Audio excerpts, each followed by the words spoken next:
Welcome to a new camera up there. Now, maybe a same old camera angle, you might say. Oops, I've got close-ups going too. Same old camera angle. Well, yeah, there's not a lot you can do in a small room. Unfortunately, it's not like one of those nice workshops where I can have a camera team over there and I've got something in my eye. I can have a camera team way over there and I've got a big space between my bench and them, and I can perform to the camera and stuff. But so it's not like that. Can't do that. So we have to make the do with the best we something or other. And oh, look, close up. Look at that. There's Morris saying, "When I were a lad, all this were fields." And there we have the iPhone 12 thing in the magic arm. Excuse me, looking down at a fairly nice long shot of this beautiful looking Epiphone Les Paul. Now this is Nelson's Epiphone Les Paul in a beautiful cherry, what do they call that? Heritage cherry sunburst. There's probably a correct name for it, and all you Epiphone fans will rage because I don't know it. But anyway, it's a beautiful, nice top, book matched flames, or quilts you might say, whichever people call it. And it's got everything you'd expect on a Les Paul. It's got a little bit different additional thing there, truss rod cover, and it's got a matching Star Chaser scratch plate to go with it, and we've got the matching little surround for the selector switch, which is quite cute too. And then down here we've got a series of push pull switches which do the various things what they do. I can't remember exactly. Now this close-up camera I'm using at the moment does flicker because it's a Huawei, and I've got something in my eye. It's a Huawei, and it doesn't do multiples or divisions, easy divisions of the 50 cycles, so it does 30 frames per second, which is why apparently you're getting this flicker. But apparently you're not getting it with that fabulous thing. Well, actually, you know what? You probably are, but it's closer. Oh God, my thing in my eye. You're probably not getting as much because that's running at 24 frames per second.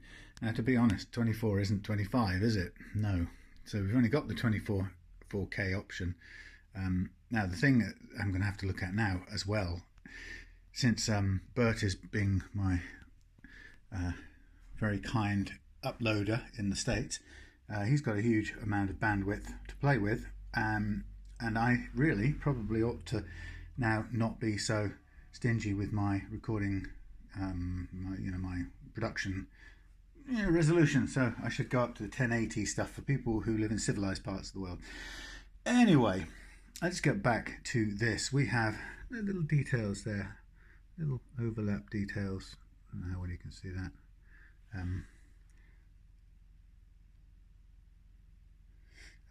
Yeah, coming back to the Les Paul model, it has a very nice satin finish on the back. I like this finish. It's really simple and straightforward. You can hopefully see fairly close up how nice that is. And that feel continues all the way onto the neck, which is also a great touch, I think, to continue all the way up the guitar with that. And yum yum. Now, what's also noticeable about this guitar is that it has a battery in there. And right this second, I don't know what exactly the battery does. That's an interesting one. So I should probably find out at the end when I've finished the setup. So for the people who kind of fly in and watch these videos and go, "You clown, you don't even know what the battery on that Les Paul, Epiphone Les Paul model does." And of course, oh, that's interesting, look at that. See, that's a bit like one of mine. Huh? That's quite telltale, isn't it? Anyway, yeah, so yeah, don't know what the battery does. Well, I haven't owned one of these, so I haven't made it my business to know. And you probably be surprised to know that it doesn't bear any relation or has no impact on the setup. Okay, we have the famous Tuno-matic bridge. We have 10 gauge strings, and we've got the traditional plastic nut of Yamaha's Epiphones, which is a bit of a I think it's a bit of a shame really that they do that, but hey, you know, keeps their costs down, I suppose. Okay, that's the close-ups for now of this part. And then the idea, of course, is we carry on. I'm just going to look through the fume finder and see that looks okay. You'll see this wobbling, I'm afraid, because I am walking about, and this is on a bar, which is a little bit springy. Anyway, so this is really here for some obviously new strings, because these are a bit grubby, but it's here for a setup and a new nut, an adjustable Tusq nut. And yeah, a good all-round setup. Also changed this here.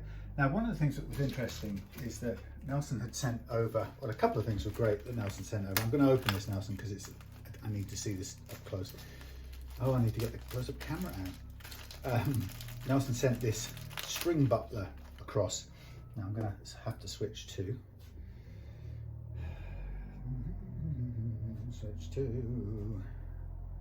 that way. Yes, I need a sound, don't I? I wish I had a little thing.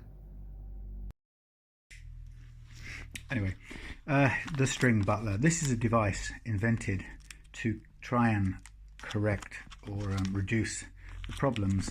No, I can't correct, minimise the problems caused. Fantastic close-up sound. Problems caused by the inherent design flaw, if you like, in the Gibson shape or a Gibson headstock, and that is the fact that it spreads those the tuners are far apart in the horizontal plane, so the strings come out of the nut, as you have seen a million times before, and go off slightly to one side. Now actually on the Epiphone, strangely enough, the Epiphone is less than some that I've seen. In fact, they managed to get the E's pretty much straight through. There's a bit of a pull by the time you get to the D and the G, as you can see.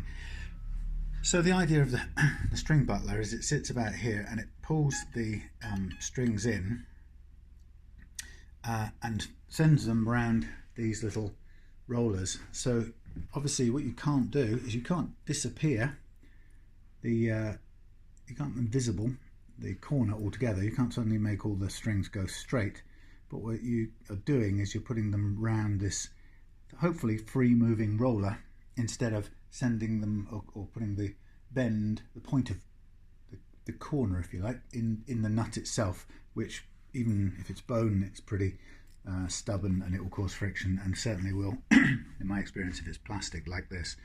So from the point of view of the owner, this point here and this point here, there's a kind of, especially really at the back end, there's a stress point where the strings press hard against the nut. Now Nelson was was keen to have me fit it, and I said to him, but if you fit the Tusq adjustable nut, switch off. If you fit the Tusq adjustable nut, I promise you won't need it. Now he has to take my word on it for it, and the fact is that so far everyone I've fitted them for has never needed any, or has never had a problem with any further tuning issues with their Les Paul headstock. So we're going to go on that basis. I'm just going to wash my hands quickly before I do any more. I've made up some sanding blocks which are down on the floor because you can see them down there, those yellow things, or that big yellow block. In fact, it's a piece of sapele for another build sometime, but it's a nice flat surface, so I'm currently using it for that purpose.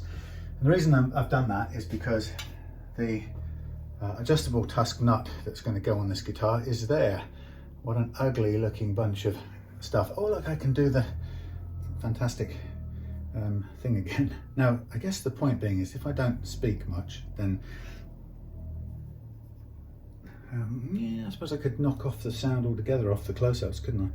Just thinking of ways of simplifying things, but anyway.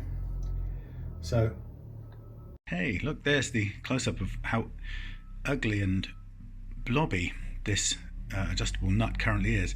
Now it is like that because that's how it gets made in the first place, to make sure there's enough material all the way around to do what we want. And the next job that I get stuck into is sanding it all down until it's a nice little trimmed unit that sits in there. End of close-up. Close down. Right, so that's something I'm going to do, and this takes a heck of a long time to do. It's as simple as that. There's no quick way around it, but it's very effective, and in the end you get a base unit that's super glued into the exact same slot, no alteration, and sitting on top of that is an adjustable nut that can come up and down to your heart's desire, and it's adjustable, and it uses the original slots in the nut, which I find are, well, they're factory cut, and they're 98% of the time are the right height, or together make the right radius, but all of the time they're untrammeled by using a big, relatively large, when you look at it under a microscope, rough file which makes a mess of the slots. So the idea is we're going to keep them as friction free as possible. Now, in the setup on this guitar, we're going to take care of the standard 3 things that I always look at, and those are the neck relief, the amount of curvature in the neck, the first fret action, and the last fret action. And if you get those 3 things right, and you have to remember they're all interrelated, so you adjust one and the other one changes. So if you adjust the bridge height, the first fret action changes too, right, by a small amount. Equally, if you adjust the first fret action, take the slots deeper, then your action down here also lowers by a tiny amount. And if you adjust or put a lot of curvature into your neck in the center point of the bendy part of the neck here, then you get a sense of increased space because there's a curve and the string goes straight, and that gives you a sort of an action increase around about the middle of the neck. Now the thing, if you've never done a setup before, or if you've been mystified by all this business in the past, it's fairly straightforward in that there are really only those 3 major things to play with. There's a 4th, I suppose, variable in how your guitar plays, which has, I'm not looking at that camera anymore, you're dead, I'm retired, sorry. He does a great service, this little Sony, actually. I shouldn't mock it. I'll leave it there for now. Yeah, it's not that mysterious. There are those 3 things plus a 4th one, which is such a gross variable in the whole thing that you have to think about it, and that is how hard you or someone else strums the guitar and how much you make the strings move. Because if you hit the strings really hard, they will at some point strike the frets, and what I call fret slap. You'll hear the clattering sound of the spinning strings. Now the point about that is that if you're a hard hitter, there is no way you're going to get a low action, or the lowest possible, you aren't going to get the ultra low action if you're a big hitter, because this thing has to spin. And if you lower both ends of the action, plus you flatten the neck out as well to give it as low and light a feel as possible, your strings literally won't have enough room to spin. So sometimes people ask for, or they say they want an ultra low action, and it's tricky because I have to assume that they're not heavy hitters, and of course sometimes you can actually give the guitar back and somebody has a much heavier playing style, and it's not a bad thing or a good thing, it's just how they play. But the thing you can't buck is the fact that when you hit the string harder, especially the lower strings, the big wound strings, they move more by definition, or by their nature. So ultimately you can do a lot to lower an action on a guitar, but you ultimately have to, you're ultimately limited by that 4th biggest of all variables, the difference between how I might hit it and how you might hit the guitar when you're playing. So I don't sort of particularly factor that in at this point. What I do is I assume when I'm leveling or when I'm setting up, I assume everybody is a light hitter, right? And particularly what I do then is I set up the guitar for the lowest possible action for this guitar for somebody who's either a light hitter or is choosing to play kind of lead guitar rather than bashing big chords. Now the point about that is, it may be then, if your playing style is heavier than that, you may need to raise the action at both ends, and or increase, if you don't want to raise the action, you may find that you have to increase the neck curvature a little bit to give your strings that space. Now, I think sometimes there's a misconception in setups that a tech or a luthier can set the guitar up and that's it forever. You don't need to learn about the truss rod. You do not need to be doing adjustments here or there because that's what the tech was supposed to do for you. And I think there's the biggest problem with that, and that is that your guitar is made of wood and it changes all the time in environmental conditions. For example, you might, as I say, you one day you're hitting maybe one strength, and the next day you might find you're in a punk band and playing in pubs and clubs, and you suddenly find yourself naturally jumping about on stage and hitting the thing much harder, and you're finding it's clattering, slapping on the frets. Now that's nobody's fault, but the constraints still exist, and and you would have to know how to make that adjustment yourself. What I'm doing in this setup that Nelson may not want to do or know how to do, and that is doing the fret leveling and setting it for a low start point. Now I'd say increasingly these days say to people when the guitar goes back, this is the lowest it can play at if you're a light player. If you're a heavy player, you will probably need to go up.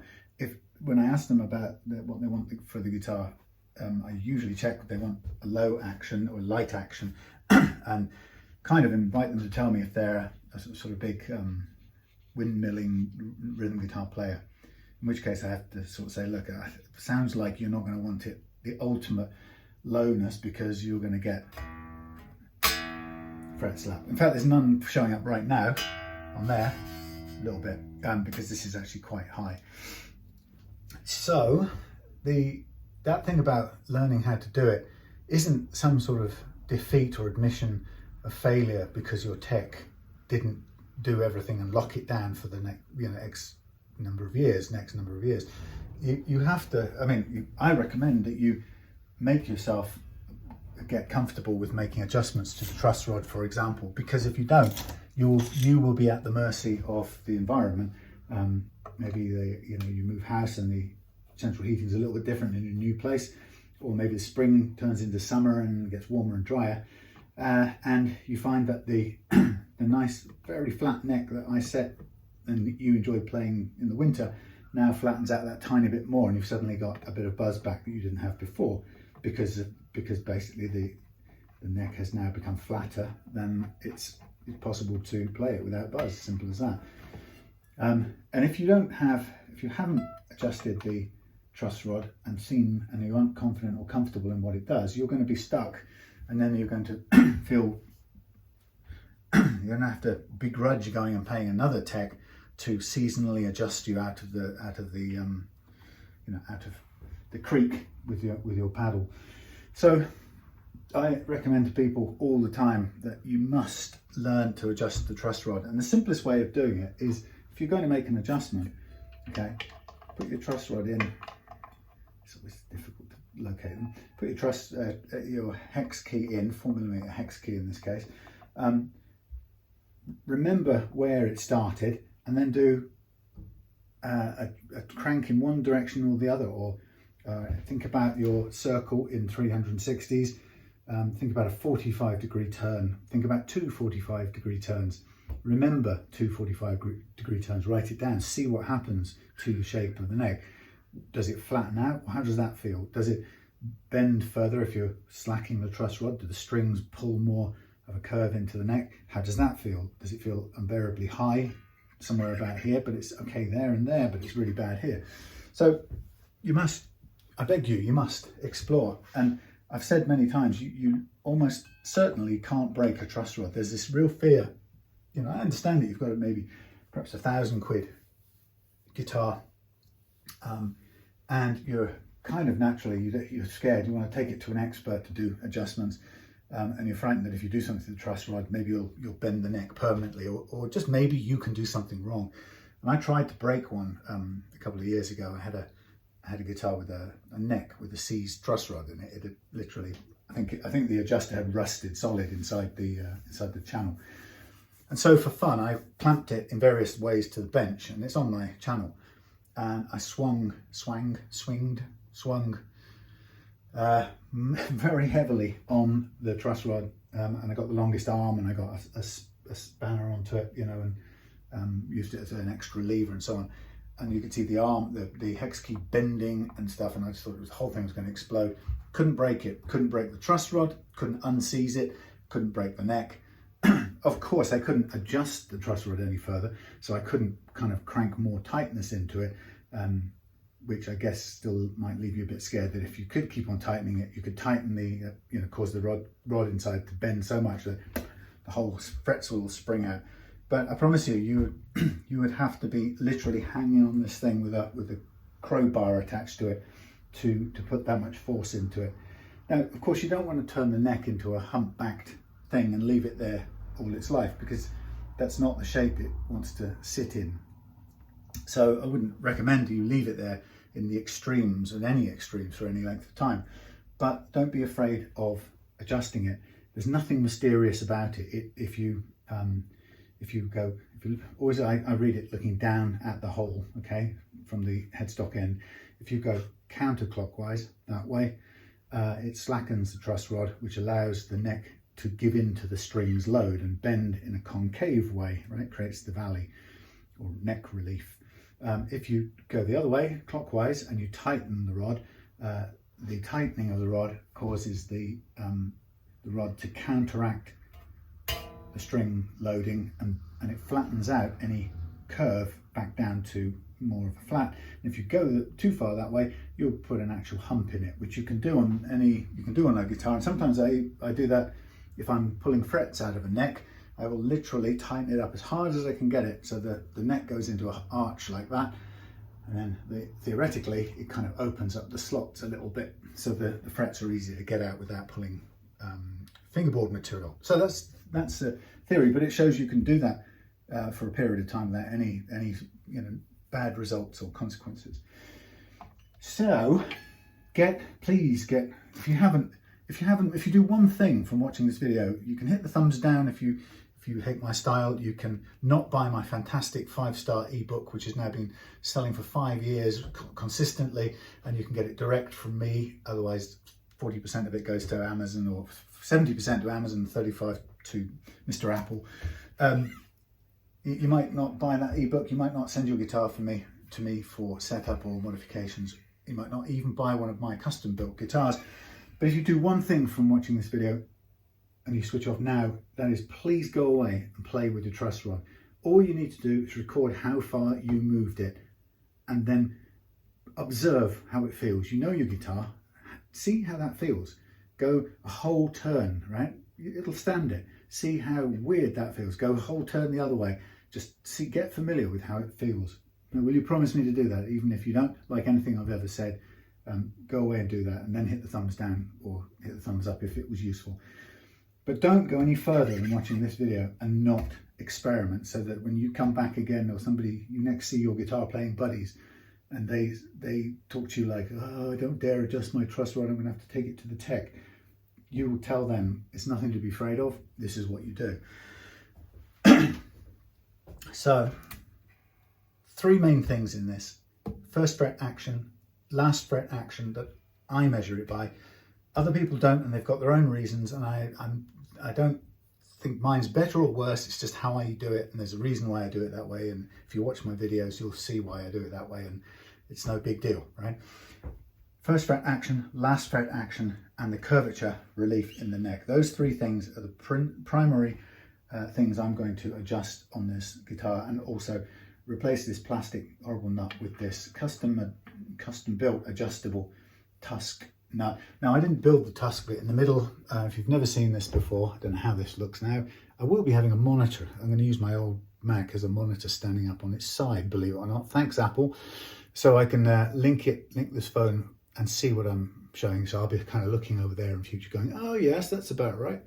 Anyway, that Tusq bit in the middle was made by Graphtec when Gibson ran into a problem on their 2015, I think it was, Les Pauls, where they built an adjustable, what they called a adjustable zero fret nut, which had it had a kind of cradle that sat in the nut slot, and it had a kind of like a two frets in a single unit that moved up and down on grub screws.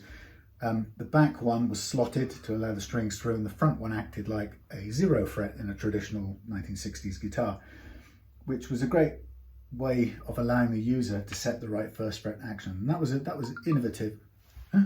My phone made a noise. That was innovative because Gibson had never given the users really any opportunity to adjust their terribly fitted factory nuts. So I thought it was a great idea, except they made it with brass. And if anyone's made it or used a guitar with a zero fret, the zero fret, the strings sit on the fret the entire time, 24 hours a day, 365 days a year, under 200 odd pounds of string loading. And that basically cuts notches into the zero fret without you even having to play it. And within a couple of months, you'll get little clicks as you bend. This has got some here, but that's the nut doing it. Yeah, you'll get little clicks as the string goes in and out of the notch caused by, the notch in the zero fret, I should say. Now, so that was a stupid move. It was a great idea to put it in, but it's stupid to make it in brass. So they replaced it with titanium. But in the meantime, the canny people at Graphtec decided to leave the bass part alone, because that worked, there was no problem with that. And instead they manufactured this Tusk Insert, which actually reverted that unit back to a traditional looking nut with its strings. And if you look, I don't know how well you can see, but you see these not only aren't these straight through, they're splayed off to one side, which is the, oh no, you can't possibly have that. Surely that's what the string butler is all about fixing. Well, amazingly, they knew that with Tusq, that solves the problem, right?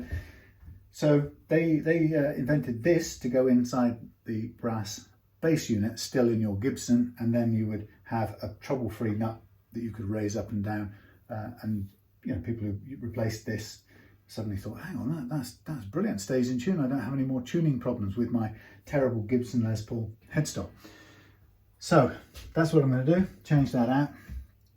I'm going to do quite a bit of sanding and stuff, and it does take a long time, but it's a specialist little thing.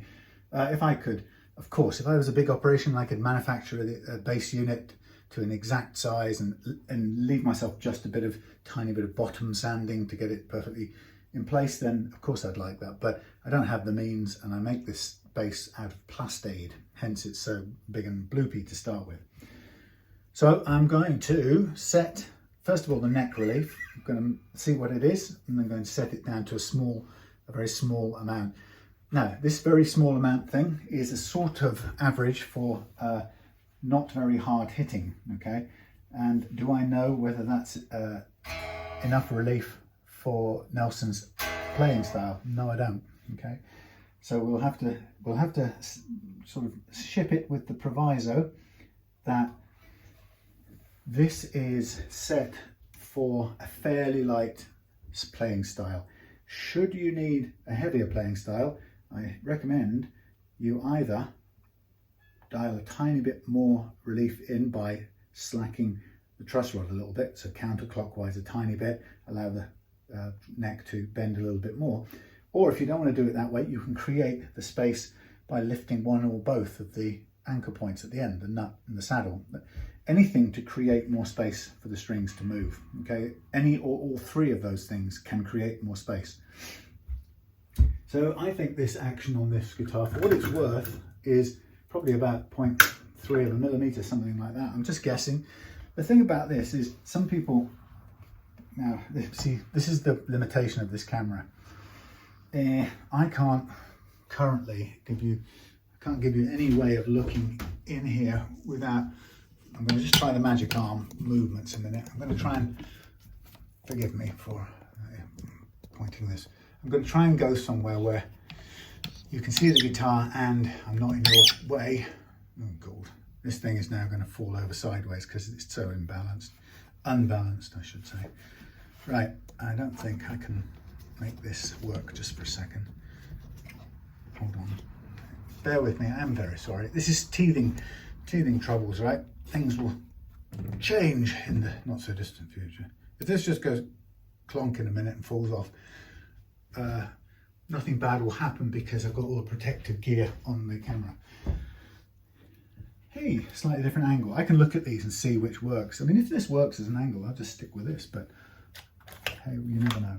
Right, so what I want to do is I want to check the neck relief, and I said that I think it's about 0.3. And the way to do that is to hold down, let's say, the low E string. You've only got two hands, so it's quite good to, it's got a little, this has been, right, that's why it clicked. Interesting.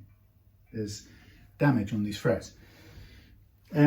Yeah, I'll come back to that. So hold down the strings against the first fret, and we'll measure the relief, or we'll look at the relief off the low E string, and we'll press down the low E on the final fret here. And then what we've got is a curved, slightly curved neck, we expect, and then we've got a string that's going, courtesy of being under tension, it's going in a straight line. So it should show us a gap in the middle, and I can see it by pressing it, I can see it by looking at it. And if I want to get funny about it, I suppose I can observe it by trying out a few different feeler gauges. This is actually quite, I'm going to do sideways now because I can't quite concentrate on doing it looking at the camera. So I'm just going to see what fits in here, and can I get that in? Well, look at that, that's actually, I think that's a little bit more than 3.4. Okay, so that is 0.4 mils. I'm going to put it down. That's very high for a guitar, but that's kind of explains partly why you can hit it quite hard and very little, some, but very little fret slap, as I would call it. Now, you notice I'm using the phrase fret slap instead of fret buzz, and it sounds a kind of tiny distinction, and it probably is, but it's a distinction I've chosen to make. When you're testing out a guitar to see if you've got uneven frets and you're playing the notes going up, if you hear one get to here and then go, but then afterwards plays on, that's typically fret buzz, okay? And it's caused by a particular fret in some particular spot being high, or in fact a fret in a particular spot being low, causing the next fret to appear high. And the characteristic of fret buzz caused by high or low frets is that you don't find it all over the neck on a single string. You will find it in certain spots. If you find buzz, it's not going to do it on this guitar, but let's say we found buzz all the way up these strings. That's not specific in one area, and it can't be that all the frets are high. So that would much more likely be fret slap. Now, that immediately tells me, if you have that, that tells me there's not enough room for the strings to move on this guitar. And it may be that one of three things, as I said before, either maybe we need to give it a little bit more curvature to give it some room to spin,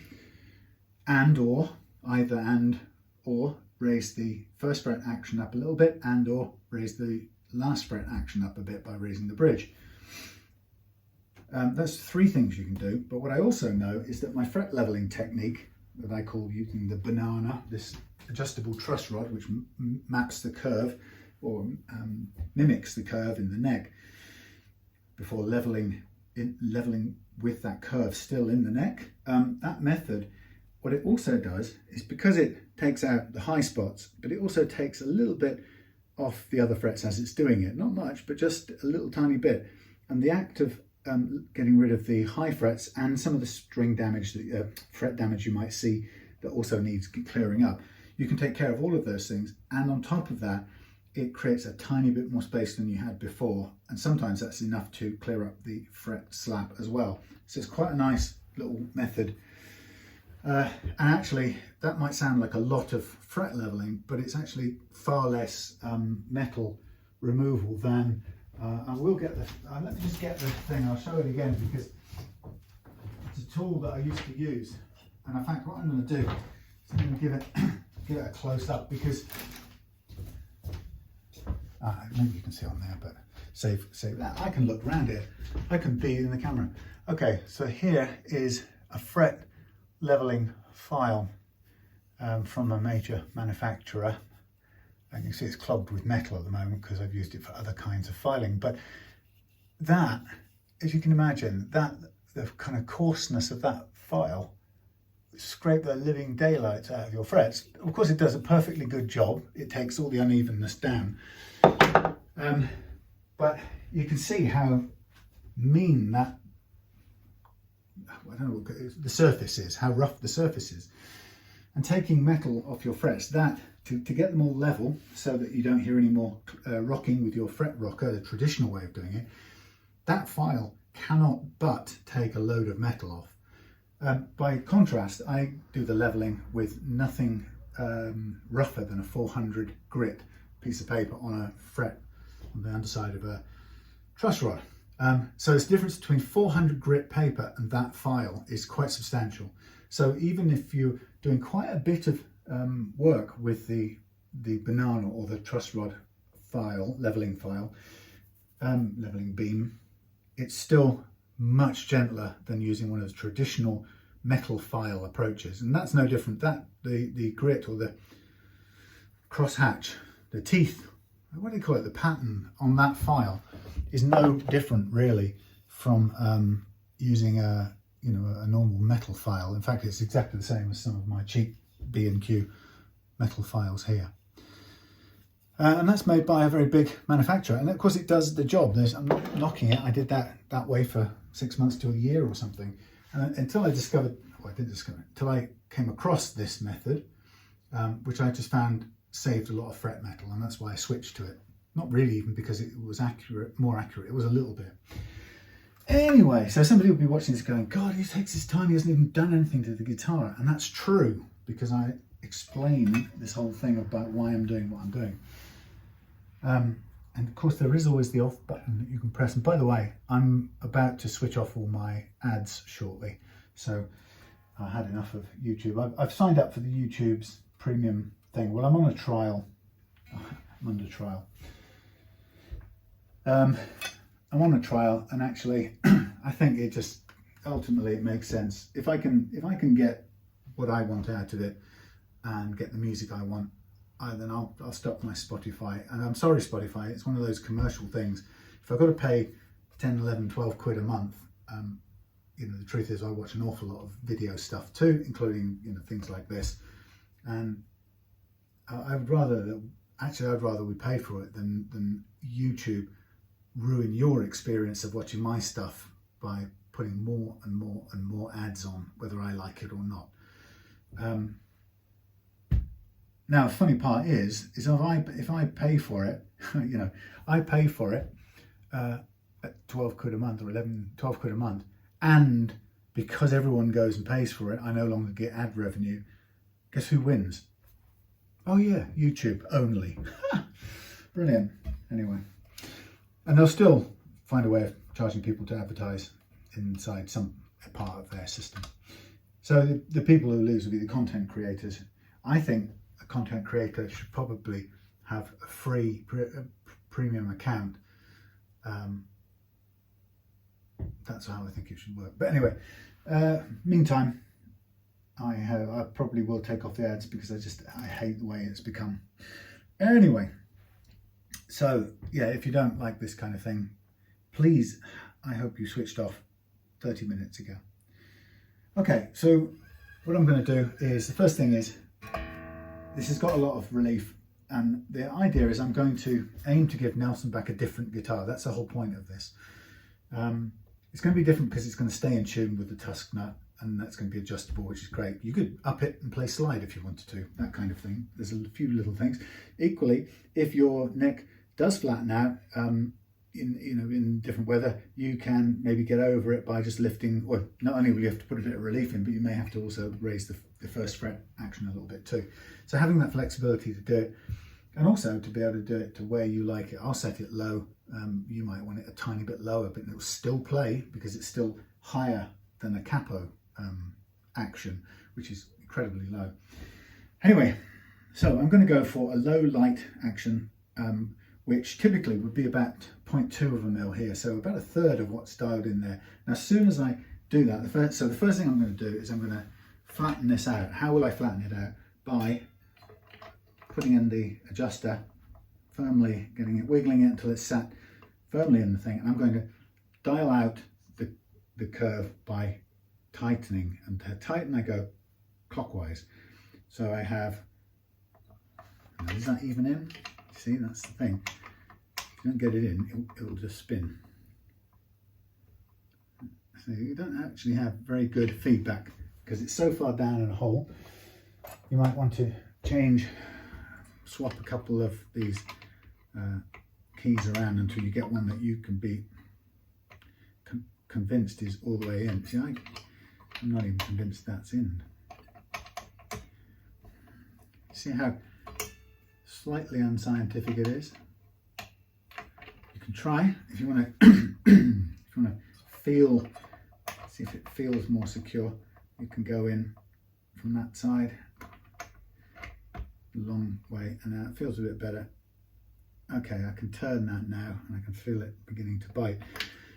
So they cut the slot, and I can look at this right now, and that actually is in no way is that slot long enough for me to clearly get to the truss rod adjuster. Certainly not without touching the edge of it here, which I have done. That's okay, it's covered, but the point is you can't adjust it.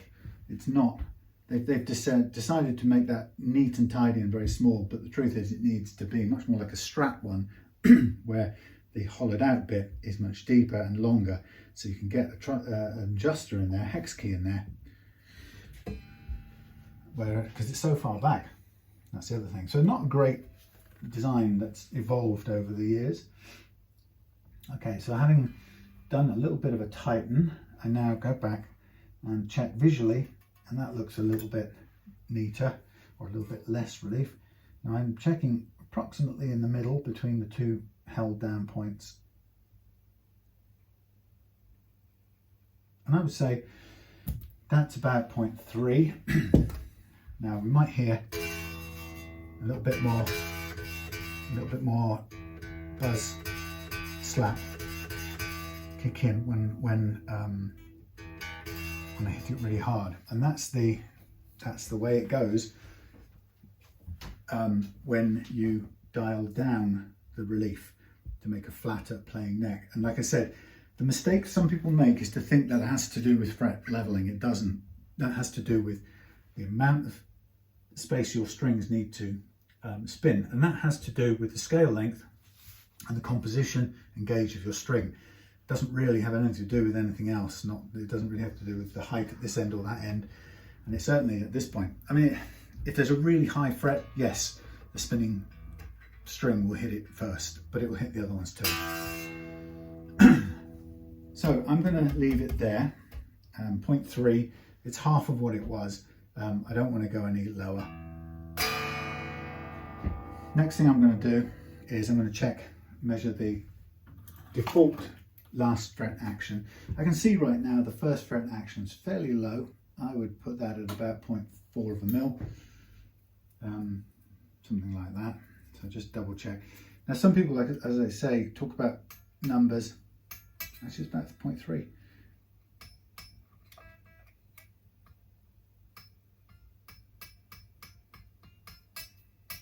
That's less, it's 0.2. That's very low. Okay. But it's playable. It's a little bit lower than I would go, but that's not bad. Yes, so some people talk about numbers and they ask, you know, what would you set this and what would you set that? And the answer is it's entirely subjective, and there's no other real answer other than that. Let me just mark this up. We've got low E is 2.5 mils, and high E is 1.7.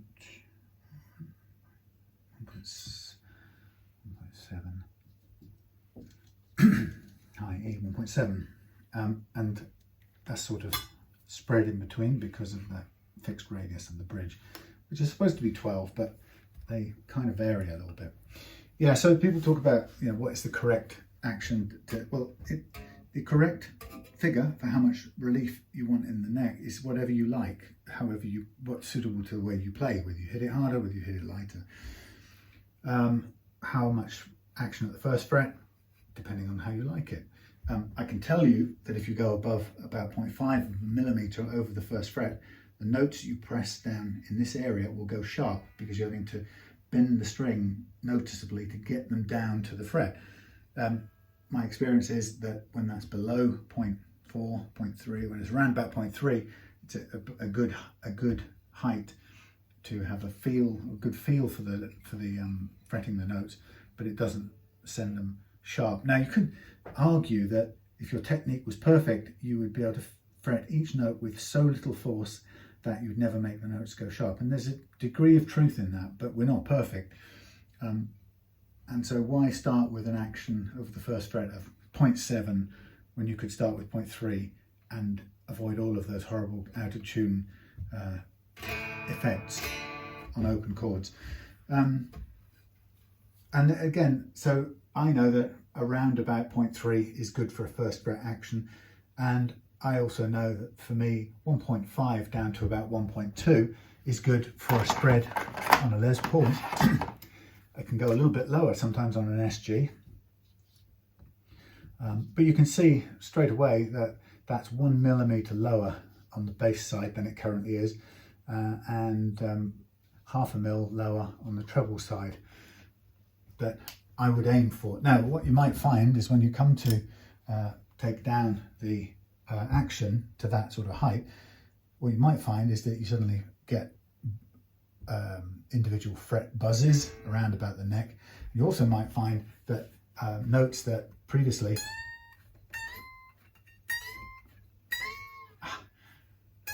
my fingers are very soft. You might find notes that currently bend, suddenly when you've lowered the whole action down a little bit more, suddenly choke out. But that will be down to frets that we need to take care of. Now this is it's very stiff, so I'm going to make sure that I've got a screwdriver that fits this, not that one, fits this very nicely before I go anywhere, because I hate getting the wrong screwdriver for anything.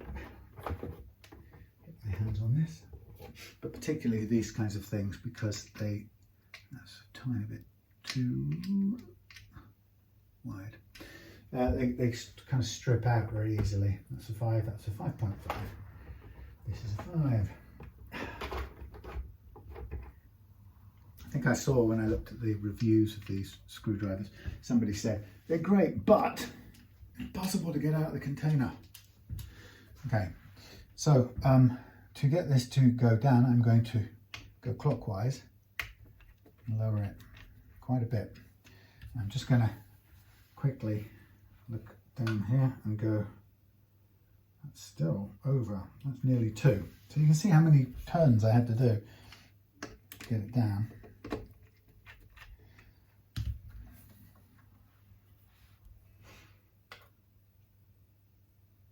Okay, I would say that is pretty much spot on 1.5 from the top of the fret to the underside of the string.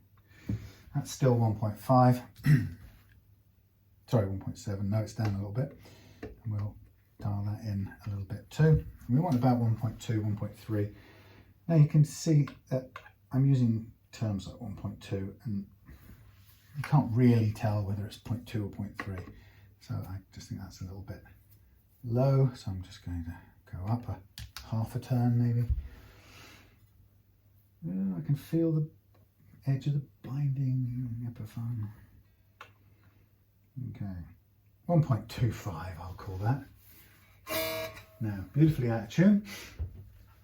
So, one thing I recommended to Pete in regard to a guitar that I sent him the other day.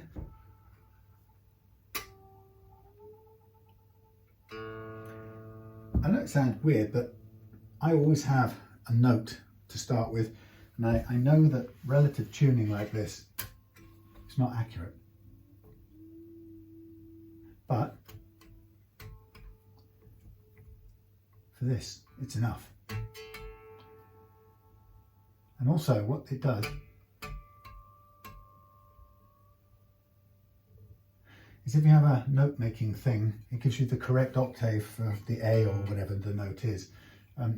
Bizarrely easy to plug a tuner in and find yourself heading for the next octave up without realizing it and snapping the string.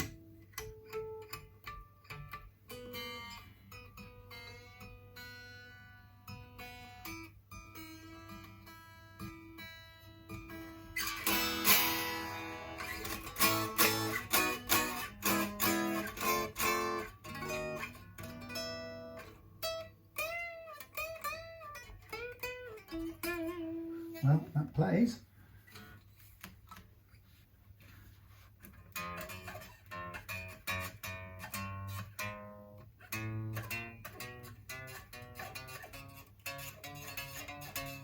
High fret there. So I'm going to put this down. Try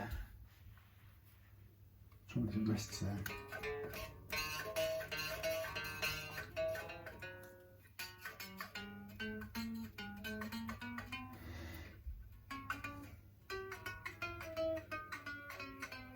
So a few high frets on the E track, a couple of patches on the A.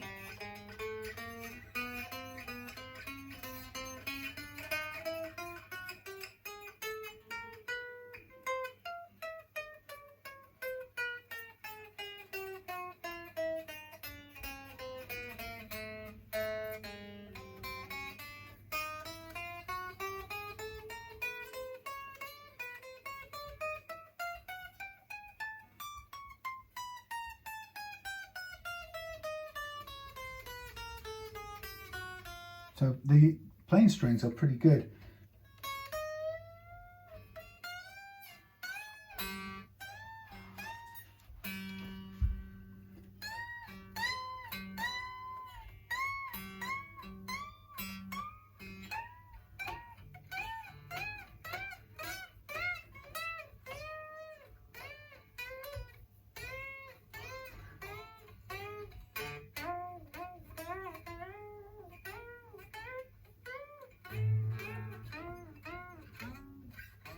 Not bad.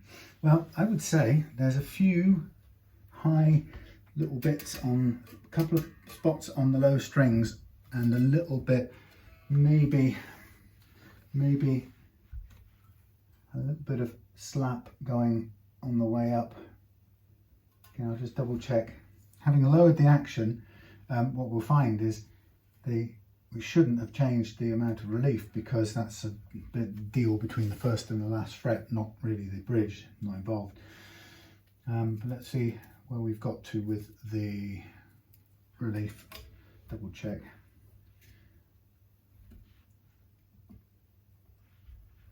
Now the thing about this is I could do the fretwork. See, that's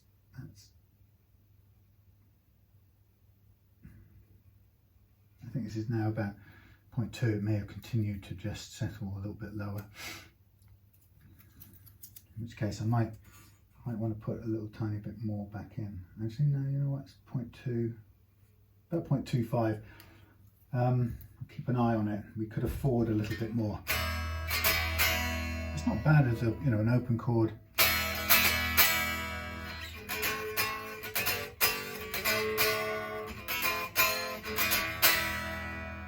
That rings pretty well.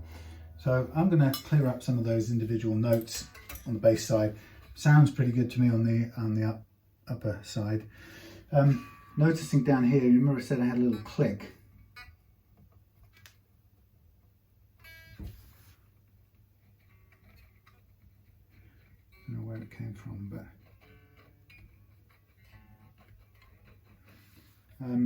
there's a couple of little tiny notches on the frets here, down on the first fret and maybe just the first that I can see. Like something's banged a little bit. It's quite common that strings get banged against the frets. Now there's something I wanted to kind of look at those close up. It's actually very minor. but I can feel it. Just it's not that bad. But anyway, it'll be cleaned up. Okay, so there's a question now. I could do the fret leveling, but the truth is I've got to get this new nut done at some point. I can't put it off because it's going to take loads of sanding and careful work. So I might as well get ready to do that, and then I'll have that in place, and I'll get everything ready to do the leveling from there with the new nut in place. Now these plastic nuts, the Epiphones, the tall nuts, they sit in a little slot which is very well cut, and the slot has been cut after the finish has been put on, which is slightly different from other manufacturers who sometimes put the nut in place and then spray the finish on the headstock, and it curls up the back of the thing, which makes it quite difficult. This is very cleanly done. It's been sprayed, and then somebody's machine has cut the nut slot, so it's a very straight line. And if I tap this out off break the seal, we should be able to just wiggle it out without breaking off sort of blankets of finish, which sometimes you get. Now the only way it's going to work is like this, and I can hear it. That broke the seal right there. Okay, and then you get in there and you sort of wiggle it a bit, and away it comes. Oh, I suppose now let me do the close up.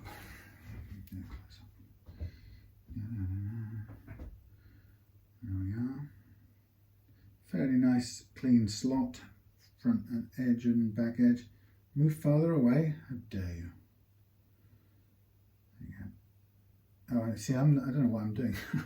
I'm just looking through the camera as if I was taking a video. I thought something was a bit wrong. Right, close up. Close up is the loud word I was looking for. Okay, there is the plastic nut. Actually, good action. Actually, fitted in nicely. But it's plastic, and it does grab and retards the strings so they don't go through cleanly. Especially with the corner thing, and I know that Nelson's had some tuning issues. Right, so what I do next, before I start all the fun sanding bit, is I just want to make sure with a blade, I just sort of scrape gently and get any obvious super glue, detritus, off the surfaces. It's pretty well, it's nice and flat. I shouldn't have any problem mating up a new whatsit to go in there. You can see obviously it's a mile off to begin with. Now, to start this whole process of sanding this down, I will probably, almost certainly, need to get the guitar safely out of the way, and then we get this new large sized, extra large sized sanding block, and this is where I start doing this sanding down business. Now this is very much a process of feel, and having done this before, knowing where it goes, and I do an awful lot of this strange swaying business because it's the only way I can get it down, keep the sanding nice and flat. Has a particular interesting smell to it. Okay, now I can see straight away, what am I getting? Yeah, see, you have to get this flush with the face of the nut insert, so I have to be kind of cutting from the outside, or from the start, with the emphasis I want, just to bring the material down in line with the edge, and that's probably a little bit too slopey now. So it's a constant process of adjusting and getting closer. I have a sort of principle I sort of always say about start loose and tighten up as you go along, and what I mean by that is, take big bites of things when you're miles away, and then tighten up your process as you get closer to the mark. Right, let's have a look. So I'm on the 80 grit at the moment, taking down sort of quite a lot of material in one go. Okay, so I've got more coming off this end, so it's slightly sideways in the lump of material, so I'm going to take off some more on this one side than the other. It just involves pressing a little bit harder on one side. Okay. Dog. Now I'm going to take down the back side and just working it down safely out of range of any danger at this point in time. I can afford to be a little bit heavy-handed, and then as I get further down I start thinking about tightening up, as I say.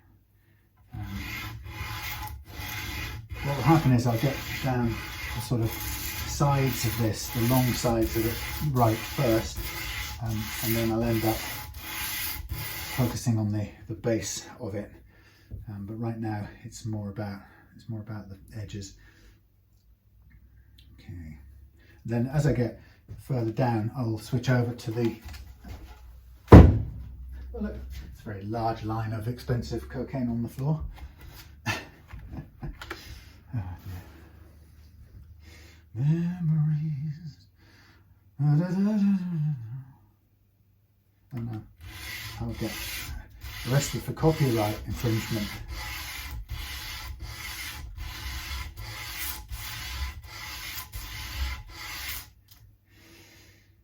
Rightio. Yeah, okay.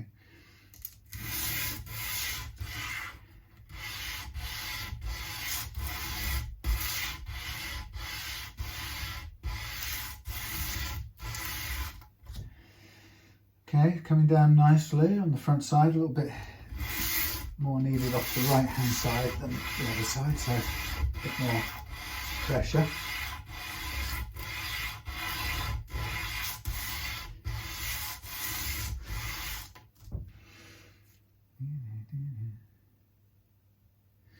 Yeah, it's looking good, as you can see.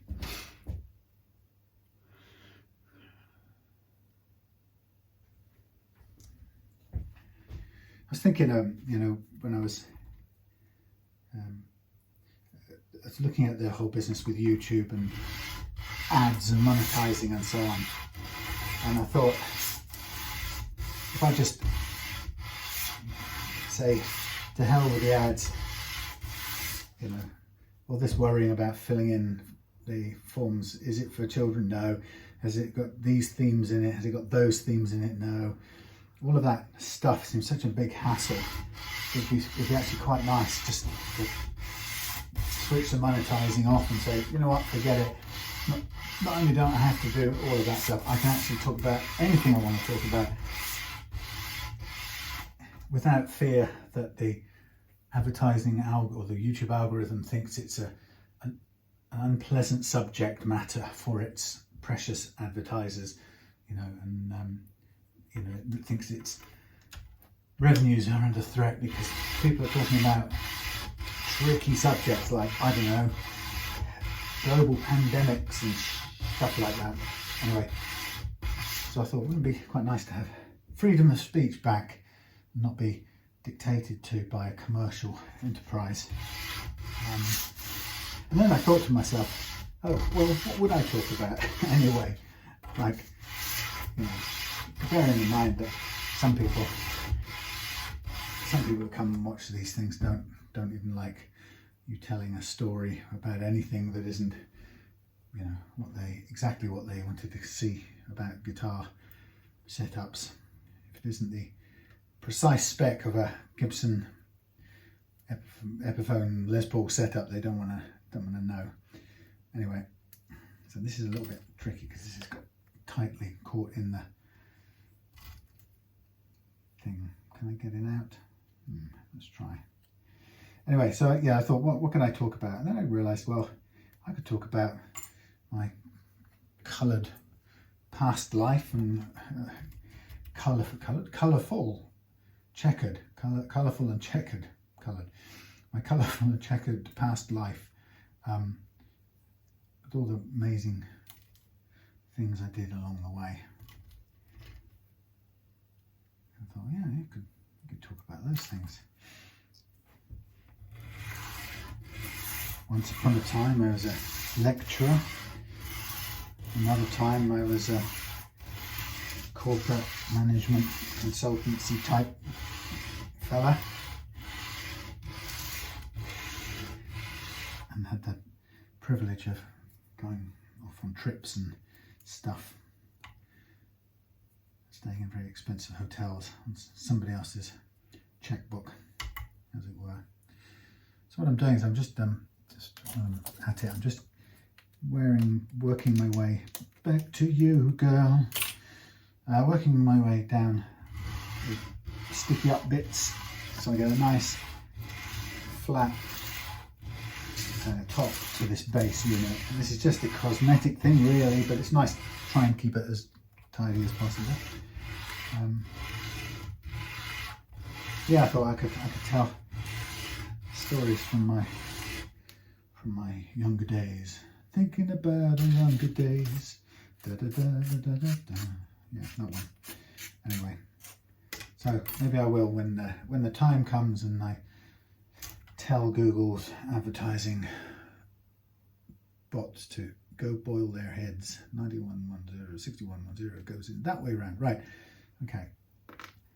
We shall see. So there's my.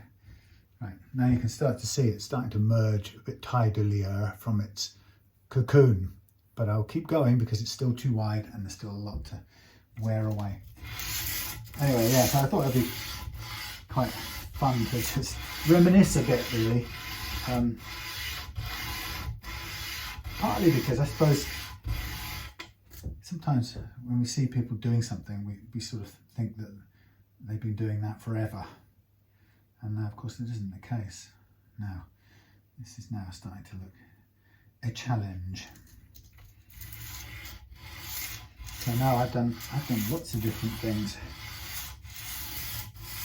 I think one thing that's been constant throughout my life is I never really planned to be any of them. You know, I never set out with a plan. Like, I don't know, I remember even when I was at school, we were supposed to have a plan. You had the career teachers or so, career services or something, and all of it was about trying to get you lined up for some sort of useful place in society. And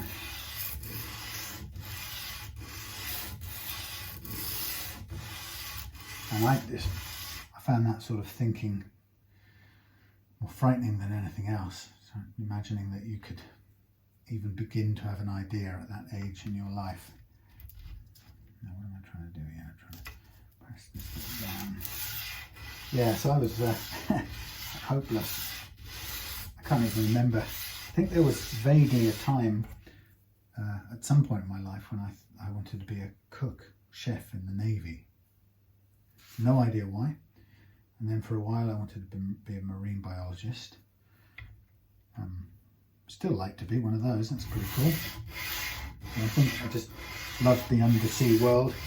I'm not sure I liked the idea or even knew about the hard work involved. I probably thought it was all snorkeling with dolphins and stuff like that. And who wouldn't like that? So that was my career's focus. But I think honestly in those days, we're talking what, 1979, 80. I think as much as anything, and I don't see it's any different now, but I think more than anything it's just frightening, isn't it? When you're that age, you're somehow supposed to be making up your mind about something you haven't even lived. So I seem to remember just wishing that I didn't have to grow up enough to stop being at school and do something, make a decision. I really didn't want to do it. But it happens and you have to. Well, they say you have to, but as I say, I didn't. I think the nearest thing to a decision I made was I thought I was going to go to art school in Coventry, because that's where I did my secondary school, Ing. I thought, right, there's what was called the Lanchester Polytechnic, I think it was, in Coventry, and that was where you went to art school if you were that kind of person. And I have to say, I wasn't bad at writing words and stories and stuff, but I was no good at maths, and I'm not really much good at sciences. So going to art school was probably the best hope for keeping me out of an unpleasant work experience for the longest time. So I remember I applied for it because I was okay at art in school. I was quite good at sculpting and painting. And I remember for the exam, I might have said this in another one, but for the exam I did a sculpture. I think you had to, something like, it's crazy, you had to spend a whole day in the art room under exam conditions. You had to choose between a painting or I think it didn't have much choice in those days, collage, painting, what else could you do? Sculpture. I think it was kind of about it. And I chose to do a sculpture. I think it was over about, I think I had a day or two. We did it overnight and came back and did another day. And I did a sculpture of George Harrison sitting on an amp playing his guitar, because I was a complete Beatles freak at the time. So I just used the opportunity to pay homage to my hero.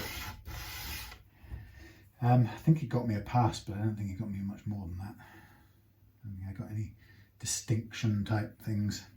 So you can see I'm getting down now to a nice flat thing. I've got a little tiny bit left over to do on the back edge. What I'm going to do now is I'm just going to tidy up this top edge again and get it down to a nice consistent line all the way around. I just don't want to go too low because it's nice to have the have this sort of little bit sticking up to cover the legs of the adjustable nut, but it's quite difficult. Sometimes when you make this out of the plastade, it doesn't form completely all the way around, and so you get a little gap sometimes. But this one, it sort of looks clean all the way around, so that's not bad at all. Anyway, so I made my George Harrison. God knows if he actually looked like George Harrison, but it was a definite recognisable figure sitting on an amplifier playing a Gretsch style guitar. I remember, I didn't know what the brand was then, but I remember it was a sort of looking like a ES335 shape type thing, semi-hollow guitar. And there was some, I think to make it work, I think I had to make some sort of what looked like tendrils come out of him, but actually I think what they were music, man, like notes, visual notes of music, yeah, coming out. But they were actually they were more about making sure his arm and his guitar didn't snap off than they were about representing the kind of ephemeral quality of notes. But anyway, it was a good device to keep George Harrison's arms from falling off. You heard it here. So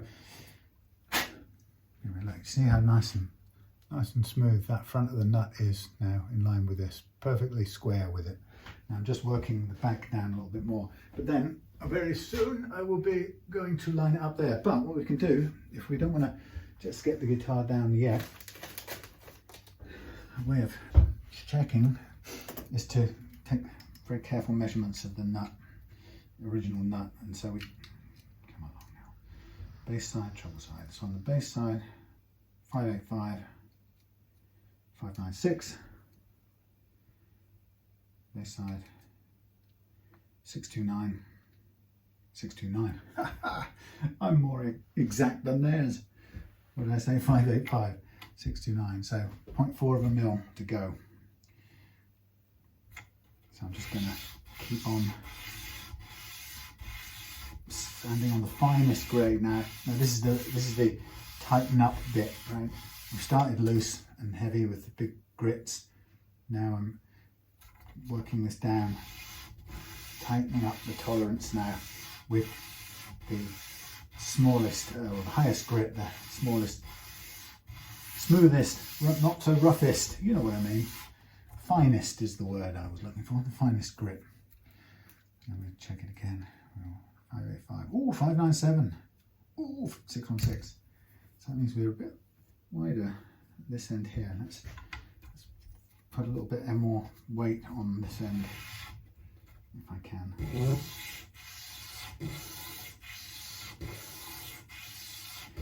This is all just touchy-feely stuff, really.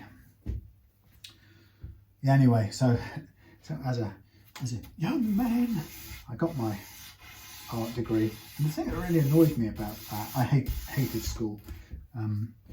I hated school because I moved. I was fostered as a kid, and I moved around. Or yeah, I think I went to different schools and stuff around different places in the country, and ended up one way or another, one thing or another, living back with my dad in Coventry, where he taught at this Catholic school in Coventry, and he got my brother and me into that school, which was kind of, I suppose it was good for him, but it was terrible for us because we were filthy heathens. In other words, we were just simply non-religious. We didn't have any, we'd never been brought up with any religious thing going on. And so being dropped into the whole of the culture of a Catholic school in the West Midlands, which, to be honest, was, because of the makeup of Coventry at the time, it was very much Irish, people of Irish descent. Here we go, right size, tiny bit more off this side. People of Irish descent, and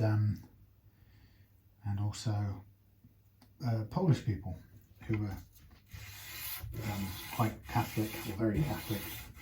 So we were kind of dropped into this new school.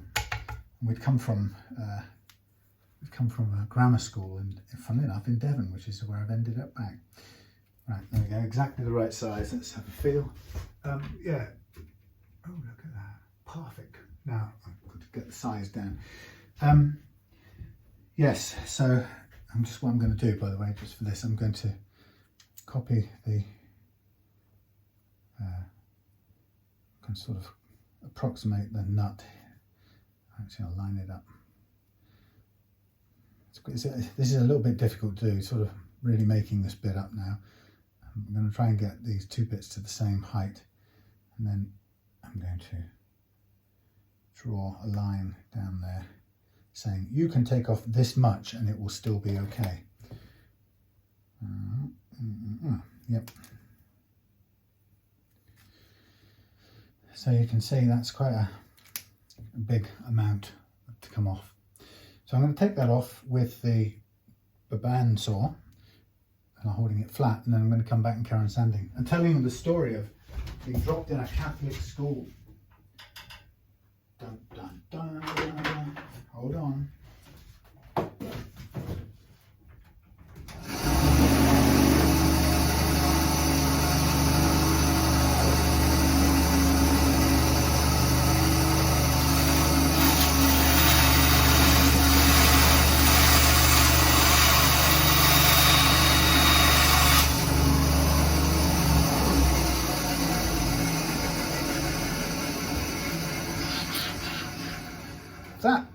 That thing, when I first got that, I was very snotty, stuck up about cheap bandsaws. I was annoyed with myself that I couldn't afford to buy a better one. I kept looking at the expensive ones and going, no, I need an expensive one. It doesn't fit my sense of self to be using a cheap, nasty one. And you know what? That has really surprised me. And I'll tell you why, is that when I first got it, I'll come back to the school story. When I first got that thing, it seemed to bear out a lot of the criticisms that people have made against those. I got it from Aldi or somewhere like that. And they're, they're very cheap, they're about £80 or something. And it's quite a bit to come off here still. Yeah, they're very inexpensive. And I got it home and I tried. The people criticisms were things like, you know, you can't cut a straight line. The guide is utterly useless. About a millimetre still to come off here. I'm going to take it off the rough side. Yeah, so all the criticisms bore out and couldn't cut a straight line across. And then eventually the guard stuck in position, the drop down guard, and I complained about it. And actually they gave me a refund because, you know, there's no way of fixing it, and I could just have a refund, or it was just on, I think it was just on within the warranty date or something. So they gave me a refund, and I just carried on using it for small jobs, cutting bits like I just did. And actually it's been very handy for that. But the real revelation is at some point the blade just conked out, and I ended up ordering another blade. I've never bought a blade for a bandsaw before, so I got this blade from Amazon or somewhere, and it turned up and I fitted it, and I was, all right, that's not that hard. Fitted it, and I was absolutely amazed at the difference it made and how well it cut. 909, 825, about 3/4 of a mil to go yet. Amazed at how it cut, transformed it, and I just couldn't believe it. So ever since then, given that I got about 35 quid back, so that thing cost me £50, and all I have to do to make it brilliant tool is to put a new blade in it every now and then. I broke one the other day. It's got a new blade in it, and the thing just it's brilliant. It's absolutely amazing. Can't fault it. Okay, so I'm going to keep on taking this down. So the idea of this particular nut is I want to start when I insert this nut in the slot and the Tusq part is wound down at its lowest. I want the strings to sit on the first fret, and so that once I've fitted it, put the strings on it, then I wind them up from that point, and then we go up to the action that we want, and that's the idea of it. 8.6, that's 8.0, so still a little bit high. That seats the strings at 0.2, 0.3 of a mil. So I still need to go, if that's sitting at 8.05, and I know that 0.3 of a mil, so I want to go down to 7.7 on the base side. It's currently 8.7, so we've got a millimetre really, strictly speaking, to take off. Anyway, so actually I totally revised my snobbery about the Aldi bandsaw for £80.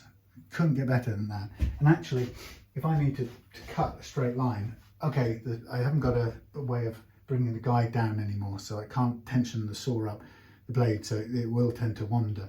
But if I need to make a straight line on something, I can get pretty well there with a clamped on piece of batten, being the fence, rail fence, you know, the straight thing.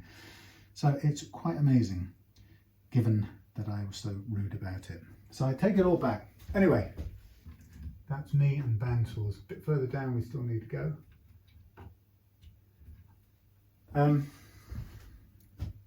Yeah, so arriving from a countryside grammar school in sleepy East Devon,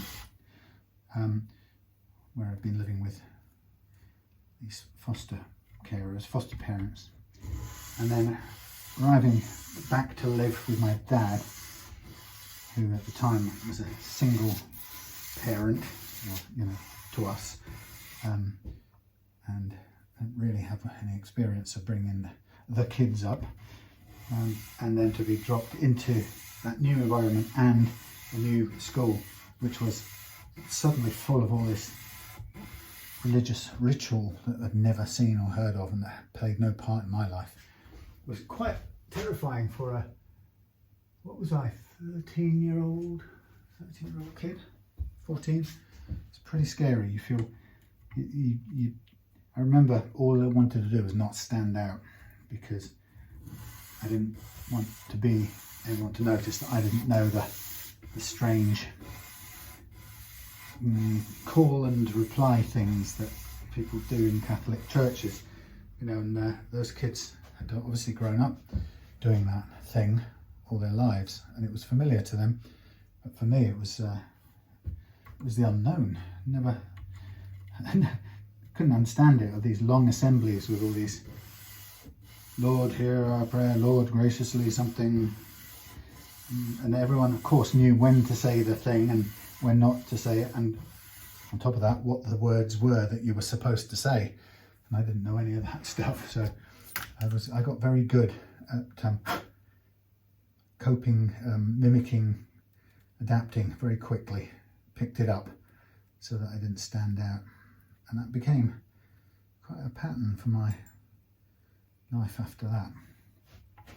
Not standing out, fitting in, adapting quickly. And it sounds a bit tragic and negative, but actually it's a skill I wouldn't have had any other way, because I've always been able to fit into things very quickly.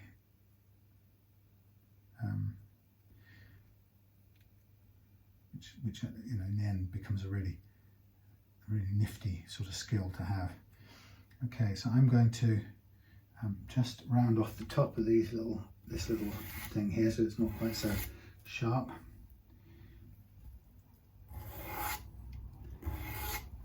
The Tusq nut itself, the adjustable Tusq nut, is slightly shorter than the width of the fingerboard, so it always needs about 0.5 millimeter of the resin to stay overhanging, which I often forget, so the whole thing just tends to usually sit at a tiny bit in of the ends, but it's worth it because it's still such a fine performing piece of kit. Okay, now I am calling that the business. There we have it. What time is it? Good Lord, 7:30. Okay, so there's the nut done to size. Now, what I'll now do is put my little cocaine stash on the floor. Bring back that Leroy Brown. That was Queen, 1974, I think. So, what I'll do is I'll get the close-ups out again. Close-up, photo, video. Video, please. Thank you. Okay.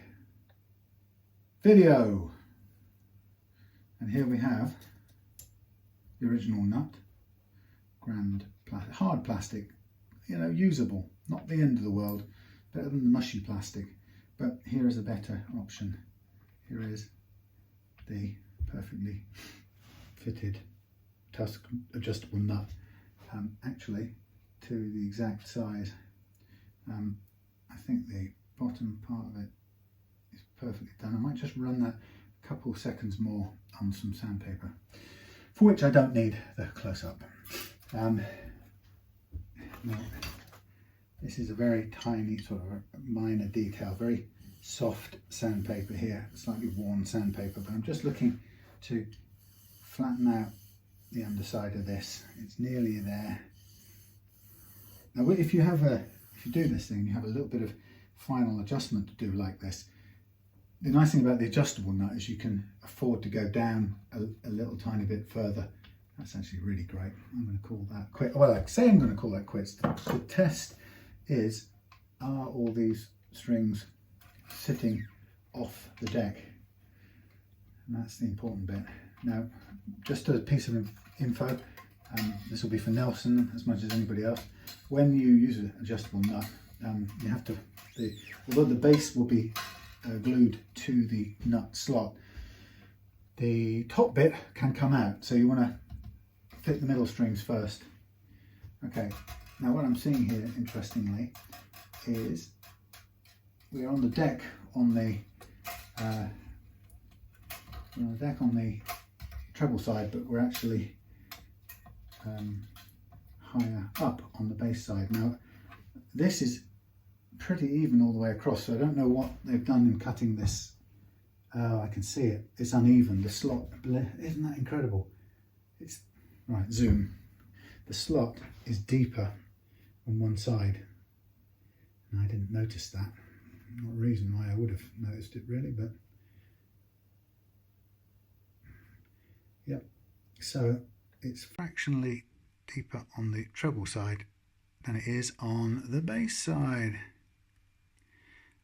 Now it's not the end of the world, because what I could do is end up just lifting up the treble side a little bit more, sort of a turn and a bit more on the whatsit, but I don't really want to do that, but I didn't notice the difference. So I'm going to try and bring down the bass side with some extra leaning on the bass side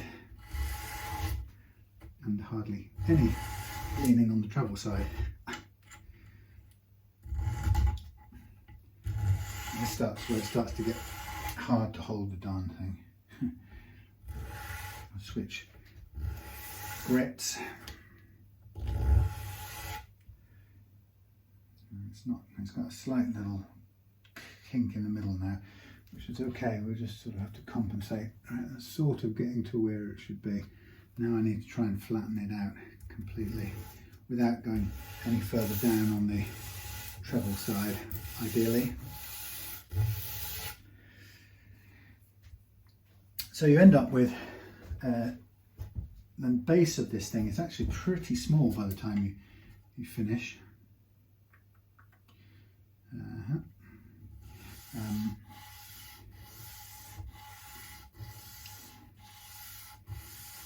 It doesn't have to be big at all, and of course what's really important is that we get the strings sitting on the first fret to start with. Okay, I think I've compensated for the wonky cut. There we go, perfect.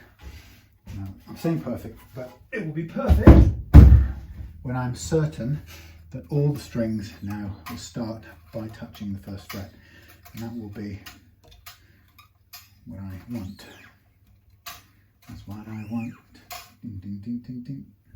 Okay, so that was good. Everything's touching. What I'm going to do, before I do anything else, I'm going to take the strings off again. Before I tighten them up, I'm going to put a little bit of glue on the underside of this now.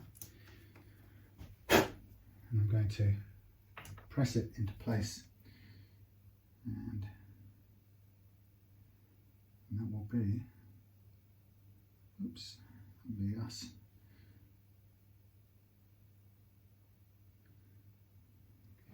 Okay.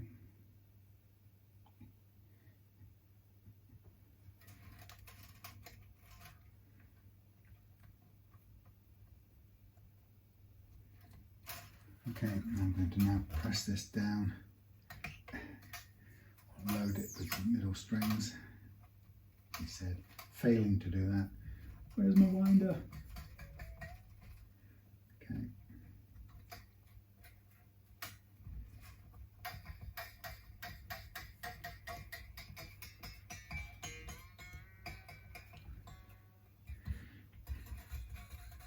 Okay, so basically I'm just getting this in place while the glue sets.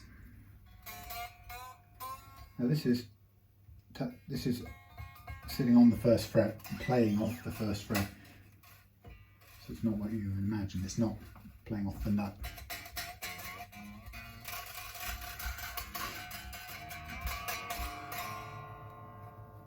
Lovely. Okay, that is our new nut in place, and all we have to do next, if I can find, oh there it is, we just need to dial up the nut to the position we want it. And this is very nice because because it's nice and low, it brings the grub screw all the way in, and that's perfect. Wow. I'm going to get a quick close-up of that because I'm very proud of these. I think these work brilliantly well. If I can get the thing to work. Video. Just look at that. I mean, will you look at that? Look at that. How lovely, precise is that?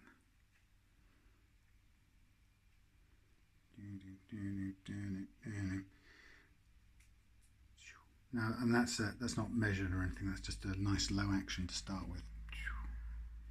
There you go. And also, because we started off with a very low profile unit here, it means that the grub screws go all the way in, so they're kind of smooth and they don't stick up either. So that's very cool. Terrible camera work, Samuel. Anyway, so yeah, so that's that bit done. Now what I'm going to do is prepare the frets for fret leveling. I'm going to do that by marking them with that mark pen. And then I'm going to replace the strings, tighten it up and put it into tune, and then we'll be ready to fret level. So yeah, there was me, a 14-year-old kid. And the funny thing was, this was just as punk had hit, and like any, well, maybe a lot of kids at a nice sleepy grammar school in the middle of nowhere in East Devon in 1975-6. The whole thing of punk and the Sex Pistols horrified me. I was more like my prim foster parents than I was a teenager. And then moving up to Coventry from sleepy Devon to a inner city Catholic comprehensive school was quite a shock. The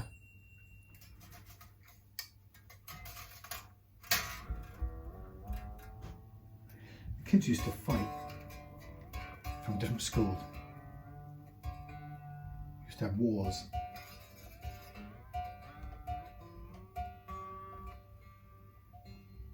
And the kids from a nearby, I think it was another Catholic school, wasn't even religious wars, but the kids from another Catholic school used to, or maybe it wasn't Catholic, used to come across the railway line separating the two schools. And there'd be this terrible running fist fight throughout the school, and of course the teachers were totally unable to do anything about it. They were always half an hour too late, and they stayed away for fear of getting killed. And these kids, you know, punks and very nasty, some rockers and, you know, greasers and whatever, you know, quite a meaty sort of fighting force. Teenagers in the lower sixth kind of era age group.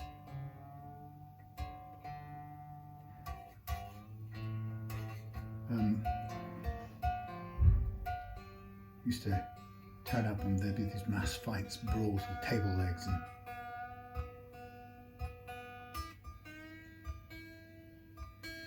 and I hated myself at the time for not being one of the ones who leapt straight into it. I couldn't bear the thought of doing it. I'd run a mile, hide, go and do some extra homework in the library, anything but get involved in this pitched battle. But it was rough, I can tell you. I was just simply not used to it, my dear. Anyway, the key point is I survived by staying away. Okay, so now we have the adjustable Tusq nut fitted. We have the action set, we have the neck relief set, and now we're ready to level the frets to clear up the one or two spots over here and gently scoop out a little more room. Where's it gone? Oh, that's interesting. yeah, that is interesting. Where did I put it? Oh, it's here. Yeah, to create a little bit more room for the strings to move whilst clearing up the uneven frets. Yeah, so anyway, I stayed at that school for what seemed like the entire length of John Peel's radio career. That's all I remember from that school was my friends listening to John Peel. I used to have a mate who'd go around his house and into his dark kind of punk angst-ridden bedroom, and yes, Roman, I'm talking about you. And he had a stereo thing, like a blaster thing, on top of his wardrobe, and he'd have John Peel, the sound of John Peel's voice coming out of there every time I was there, and the sound of some dark, depressing punk band, UK Subs or something like that. It was just incredible. It's all I remember from that era, that music. Oh, and I suppose alongside that there was reggae too. A pretty dark sort of British reggae scene had, and I don't mean that racistly, but I mean dark as in it didn't have the feel good vibes of Bob Marley. That's what I mean by dark. Bob Marley had the sort of gold and green feel good thing about it. What I remember about the British reggae scene around the punk era was it was very stripped back and very, very dark, and I found it depressing actually. I kind of like the sound of it now, but back then I didn't like the sound of it. Okay, here we go. Now, if you remember, I was pretty happy with the frets on this side with the plain strings, but I can see straight away there are some frets that are lower than others, which is always the constraint when you're doing fret leveling. There's a couple of, well, they've got to them now, but there were a couple there that were lower, but by and large they're pretty good, so I'm going to hardly touch those. Yeah, so yeah, in the days of the Coventry days, it was punk and this British reggae scene was kind of overlapped into punk, and it was Coventry was a scary place. There was always fighting in the city centre, just like the Specials sang about, because they were making it big as I was kind of starting my teenage life of running about the city centre at night time, getting up to learning about drinking and getting into trouble and stuff. And so the soundtrack of the Specials, actually I remember the dark reggae sound, that depressing, gloomy reggae, nihilist reggae almost. It was so stripped back. And I remember the sound of the Specials, which was a little bit, it was still dark, but it was a little bit more upbeat because it had the ska beat to it, which was by definition not as kind of catatonic as the reggae beat.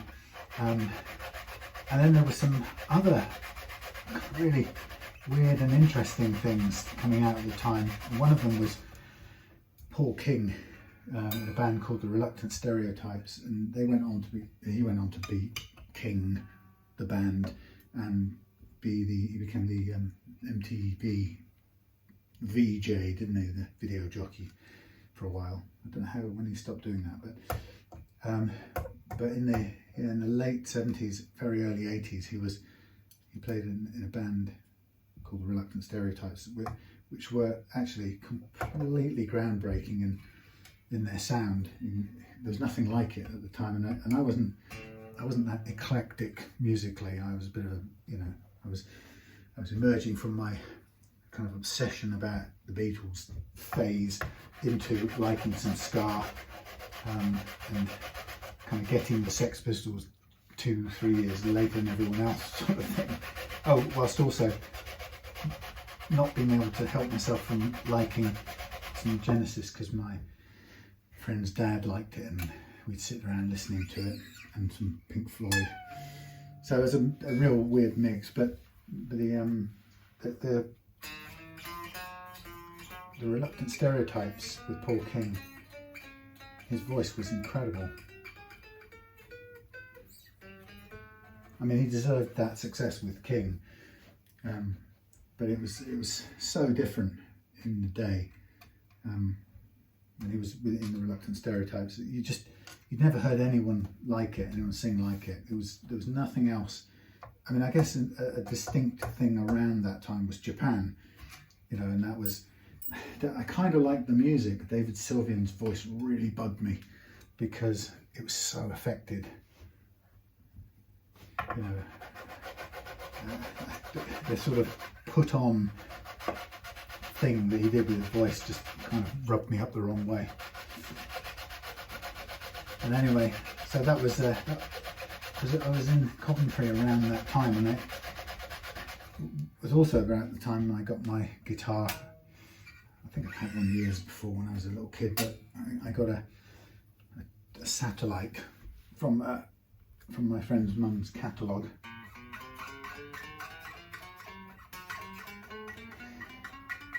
And even though it was a pretend guitar, it was only 3/4 sized, I kind of got straight into it and ended up trying to be in a band. We were called the Sons of Pleasure. And it's a literary reference. I don't think I even knew at the time what it was, but it sounded sort of florid enough to get away with. And it's pretty terrible. We were sort of, we were in I think the upper sixth form at school. You know, and I spent most of it drunk. I remember I discovered how much nicer the day was at the time, you know, the school day. If you drank a bottle of vodka before you went in for your lessons. That was an early discovery of mine. See, look, tiny little bit, but cleaned up a lot. A little bit more on that though. Yes, you know, so all of this punk and ska happening in the specials, and I had discovered how going up to the pub at the top of the avenue where our school was and where the teachers drank, going up there and having 3 swift cans of Colt 45 and then going back down for an afternoon's double English with Mrs. McGinty or someone. I'm wondering why I never remembered any of it. Because that's, by the way, it's one thing to watch out for when you do lower the action. You end up with pickups that are about a mile too close to your strings. So sort of balance those out a bit. Yes, so that was fun. So that kind of saw off the end of my school days.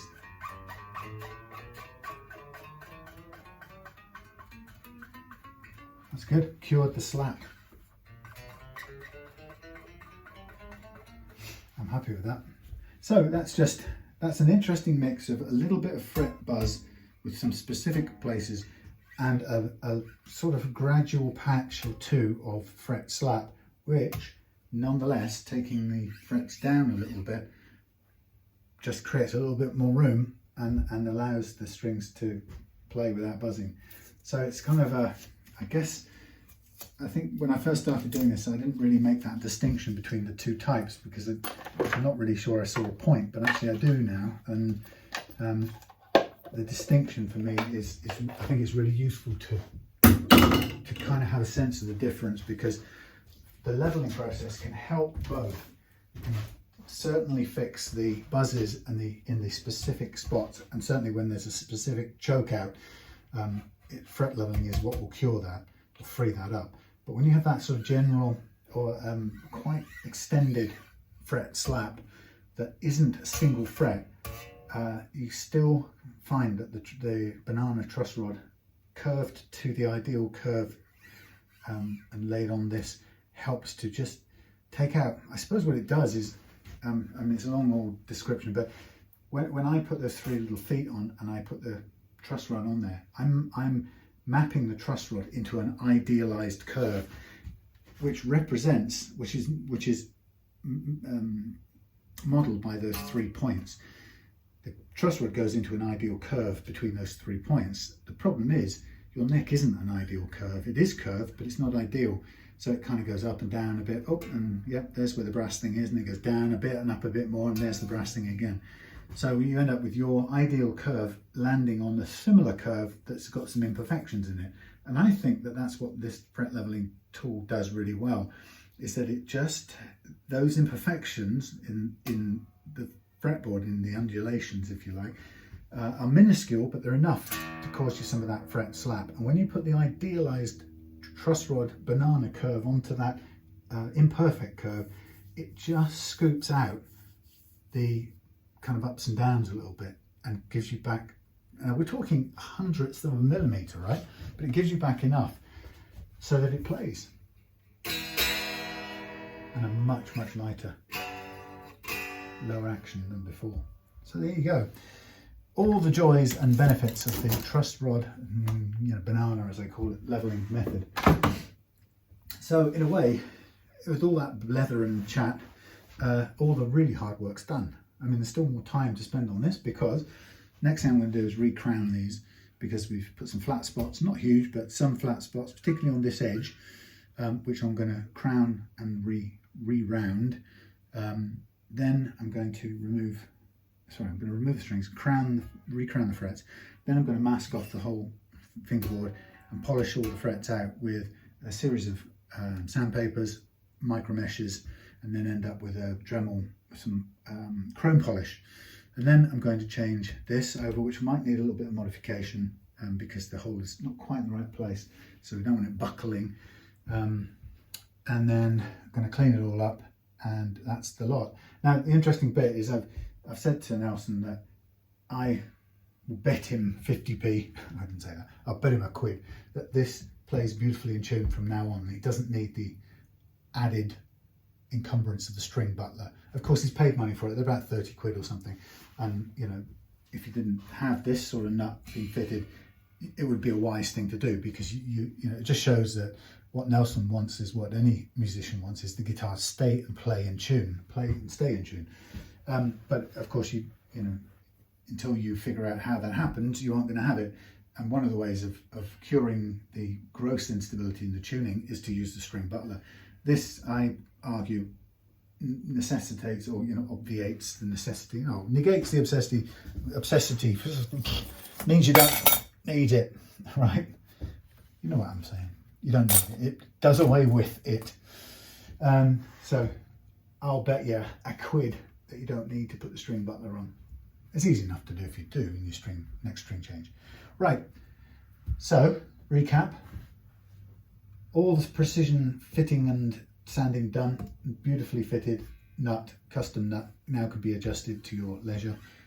That's where I want it to be, the action set. This, once you take the strings off, this can move, so it's always be ready to dial back in the 1.5 and the 1.2, because this almost never stays in place unless you tape up these things. We've got the amount of relief I want in the neck.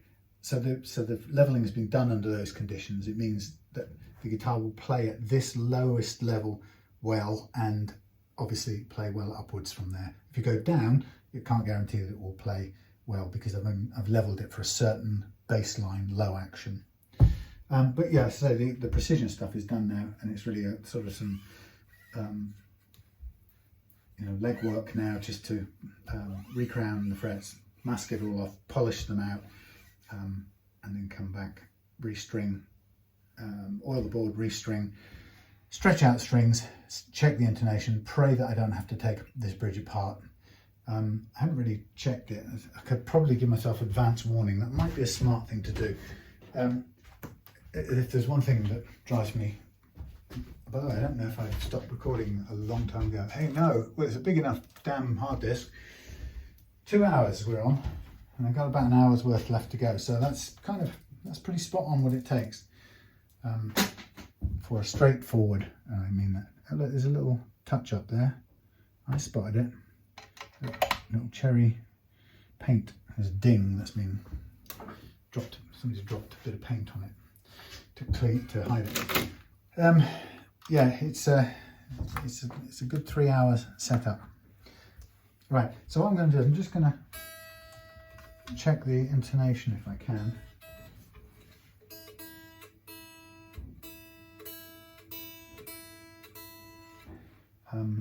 Problem is, I can't quite stand it up very well.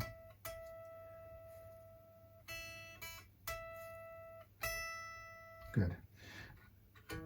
That's positive.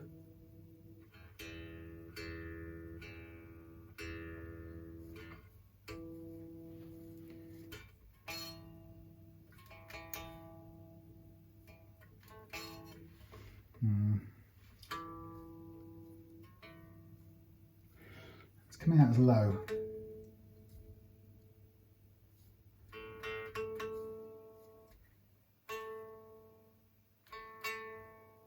That's about right. Well, maybe I think that's a old string issue. I'll trust that that's pretty much all in the right place, even though the low E is telling me it's a bit out. But these are old strings, and there's every likelihood the oldness of the string throws out the whole thing. It's nearly a rhyme. Okay, so I'll do the.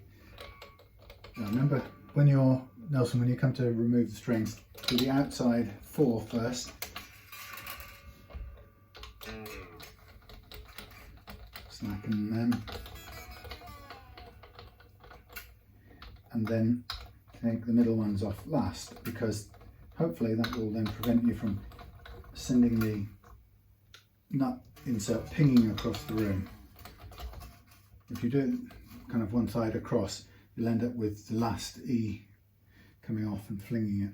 Now, if it doesn't want to come out, don't drag it out for the sake of it, but it is removable at this point. Okay, so out with these strings. I think I might stretch these out and keep them for sacrificial strings for another day.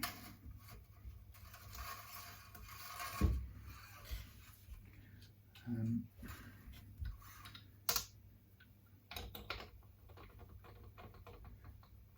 now we'll get the right way around. Yeah, so I'll just get these off, and I'll just do the, if I can get them off, I'll just do the reprofiling bit.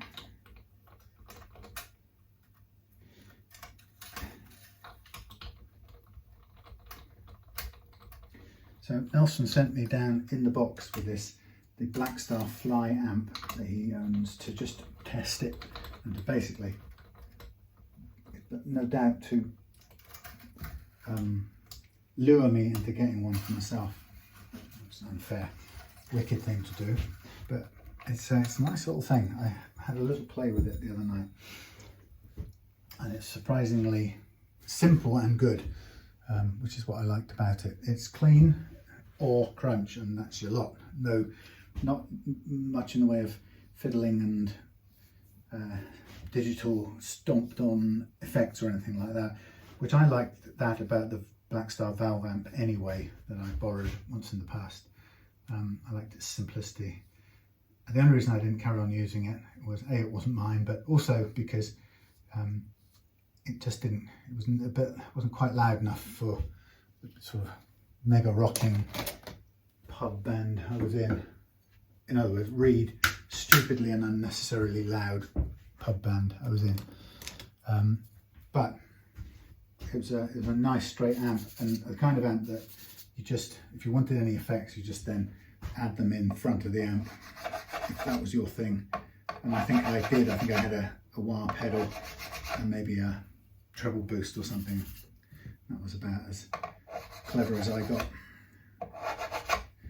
Just playing it was hard enough. Playing the guitar was hard enough. Anyway, so just using the StewMac crowning offset diamond crowning file to reshape these frets, and very effective tool even after all these years. I it seems as it's got older, I do need to sort of declog the diamond particles a bit. It just seems to make it cut better. Otherwise it gets easily clogged with the marker pen residue. It doesn't work so well. So it's a small price to pay for something that's served me for now 6 or 7 years, 6 years at least. It's an incredible value for money, really. Anyway, yes, so after this I will go off camera for a bit. I will mask off the whole neck, get it ready for sanding out, prepare my various different sizes strips of paper, masking tape I should say, to protect the fretboard. And then once that's done, we'll be on the home stretch.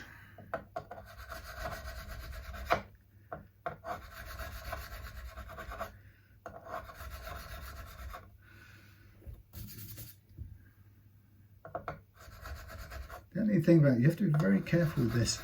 At this end, it's too easy to go clonk and run off the end of the fret with these things. So you have to, as you get up into the body area, you have to reset your approach, lighten your touch. And you know, use more more repetition. That also gets in the way. That is not right. So you have to try and use more repetition than force. Otherwise, you run the risk of pressing down really hard and slamming it off the end of the frame. Okay, rightio. So that re-crowned. Now I'll just see you in a minute, and I'll have done the polishing part, for which I will use lots of different grits of paper. But what I'll also do is, this needs a clean too, so what I'll probably do is take that off so I can clean all around it. Now the point is, I can redial in my desired 1.5 and 1.2 millimeters. I know I've got there already. So let's give ourselves the best run at cleaning things up, rather than trying to work around them just for the sake of preserving the height, like I say, which I'm completely capable of dialing back in when the time's right. Okay, see you in a minute when I've done the polish out. We're back. We're back with the iPhone camera. Yeah, it's a bit experimentally, because I don't really know quite how it works, but anyway, I tried. I did some footage yesterday of this, and the colours came out beautifully. So now we're I've done. Yes, this doesn't quite fit, does it? Done all the done all the sanding, and the frets are nicely polished out. Fingerboard is oiled, and it's all ready to go. Body cleaned and everything. But this I've got to do this, and this is going to basically, it doesn't really fit. Well, yeah, it kind of, you could say it fits on the bottom bit, providing you sand some of this away. So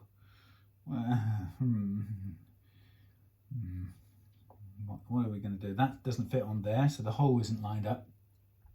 We can sort of rectify that. We could fill that one and just re-drill it to fit this on, because it will match with all the other bits. So that's the only thing. But the alternative is we drill this hole slightly larger on here. But no, you know what? It's half the radius again off, and I just think that's not going to work out.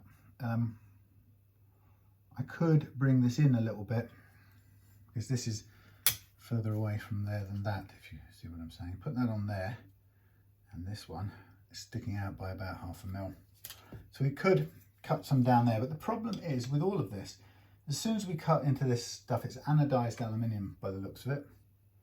We're going to get a silver edge Well, I can paint that with a bit of pen, but it's a shame because, but we don't have a choice. So something's got to give, and it's not going to be the pickup rings. So, truth to tell, it's going to have to be the edges of this for a start. So that's the target edge. I'm going to have to sand that down. But the problem is they've very carefully edged around it in silver. So if you cut too far into that, it's going to look something or other unpleasant. So I think we're going to need to work it downwards. But to do it, we're going to need to protect the other bits because we don't want to scratch the other bits. So what did I say? We're going to do this one here. So, yeah, I don't even know whether, I think this is engraved of some kind. I don't want it to cause anything to come off anywhere. Okay, so we're going to basically cut down in there.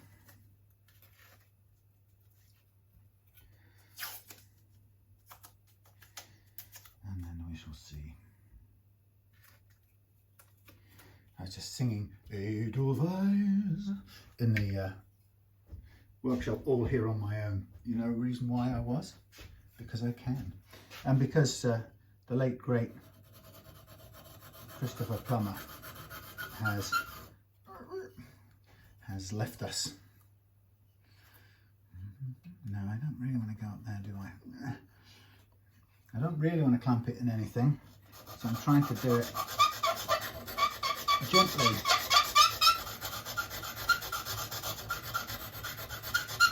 With a limited amount of force until we get to where it needs to be. Yeah, nearly. Oh, look at that, we're almost there. A little bit more. I'm just going to try and keep it to doing only one side, if you see what I mean. I don't want to sand more than I have to on this. Yes, so the late great Christopher Plummer passed away at 90 something. So he had a good old life and lived a good old age. So that's almost there, but we are off the mark with this. So I think let's just cut our losses and we will make a thing to go in a thing.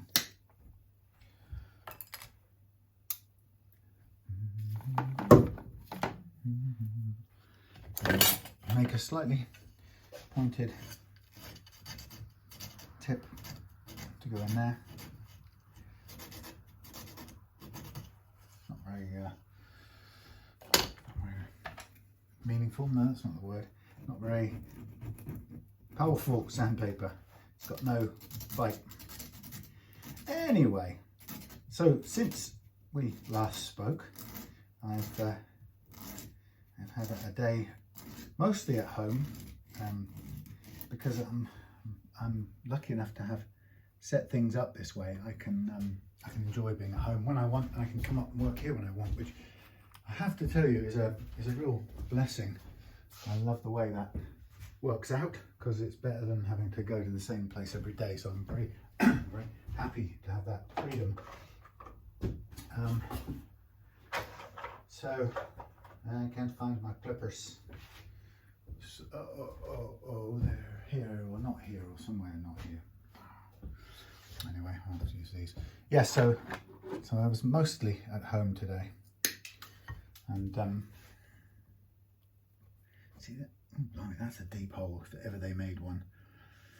We could do that. It's probably better than trying this one because this will stick at the top and this one will go all the way down, which is what we need. Anyway, yes, so home today, stuff, but mainly writing ebook content. So I'm in the sort of the push to get that done. And as I said to somebody when I spoke to them about it, sorry about this. What I don't know yet is how it all stacks up. So, you know, I kind of trust my writing ability. I don't really doubt that or have a problem with that. What I'm not sure about is how the whole thing comes together as a single thing. And I interestingly, I don't know if this is the same for anybody else writing something, but The truth is I won't know ultimately what it's like until I've got to the end of that process. So I've got all the images. I think I might need a couple of shots of some stuff that I haven't got, but mostly I've got everything I need. Let's try and get the fattest cocktail stick in the world. Yeah, right, who knows? You'd think they would be all exactly the same. Can you imagine how wasteful it is to make a cocktail stick? Maybe I'm wrong, maybe it's not as wasteful as I think it is, but truth is I don't really know and it feels wasteful. Anyway, yeah, so I've been writing and I've got a little bit of content to finish and maybe a couple of things I have to deliberately shoot with the camera or video to get a visual reference, because one or two things I've got don't have anything. Mostly I've got oversupply of pictures, which is always good. So now I've lost the blasted one that I wanted, but I'll use these instead. Yeah, so I don't know quite when that will finish, but I'm on step 5 of 6. But, yeah, that's right. 6 of 6. I can't remember. I think I've just finished 5. That's what I'm trying to tell you. And that means I'm coming up, almost about to do the wiring, draw the wiring diagram and solder it up, which is fun too, because I sat down and filmed it from over my shoulder of me sort of coming up with the wiring plan, and it's quite a nice angle shot, a nice perspective. So what I'm going to do here, which is kind of a bit of annoyance, to get this done properly, I need to get in there, and thank you, and I need to trim this back with a knife, and the problem is I can't get the knife to it while this pickup's in place, so for the moment I'm going to have to lift this out very slightly so I can get in with a knife to trim this back. Anyway, so yeah, so I was writing most of the day. Trip out to, what do they call that thing? Click and collect shopping. We've done that the last couple of weeks because Claire and I both been kind of knackered from the long hospital days where it doesn't sound like much hard work, but she goes out and goes through the misery of chemo or something, and I sit around in a car getting very cold because they don't allow you in the hospital anymore, which I totally understand. But the weird part is it seems strangely tiring to sit in a cold car for hours on end. Don't ask me why that would be the case, but it feels that way. So we've had a few months of this now, and Claire's just finished her chemo, so she's kind of most knackeredest of all. And I've been just pacing things, not deliberately not coming up here, taking it easy, coming up here only when I've got the energy to do it, keeping it ticking over and doing the jobs I've got, but not coming up whole days. And actually the truth about it is, none of you who know me will be surprised to know that whole day 9 to 5 thing doesn't work for me anyway. I've had my life's worth of that. I've done it and I don't intend to do it anymore. It just doesn't fit with me. I'm a kind of later owl type. So coming up and doing 5 hours in afternoon, evening is much more suits my biorhythms and personality type. So that's what I've been doing, just getting kind of used to how I can make this best work. The thing I'm looking forward to is, now that the hospital trips and stuff are over, is just having a bit more energy and time for some play, actually. And I don't mean necessarily just playing the guitar, but that would be nice too.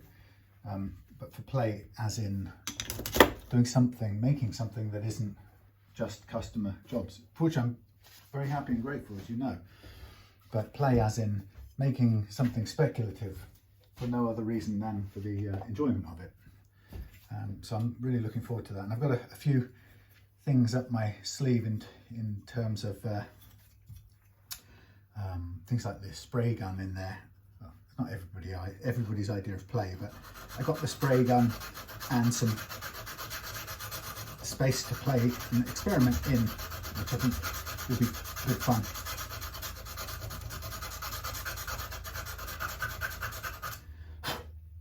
Okay, so all I've done is basically cut away one of these things to get this whole thing to fit, and I think we're almost on the, actually pretty much could get that to go, but I'll do a little tiny bit more because it does feel that little bit tight.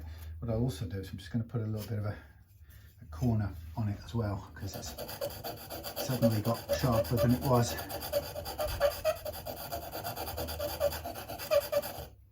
Like that.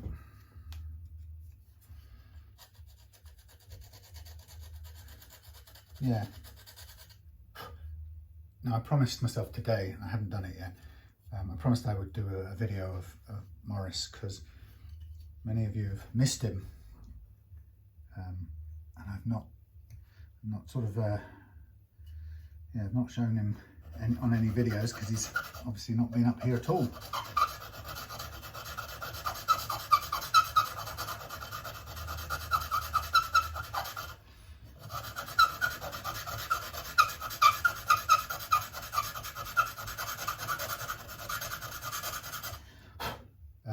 Yes, so I've promised that over the weekend I will get him to star in a short Morris video to say hello.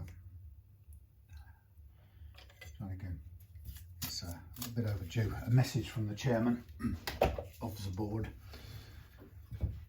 So what I'm going to do with this bit here is I'm going to paint this with black marker pen. It's not the world's greatest solution, but it's not also the world's worst.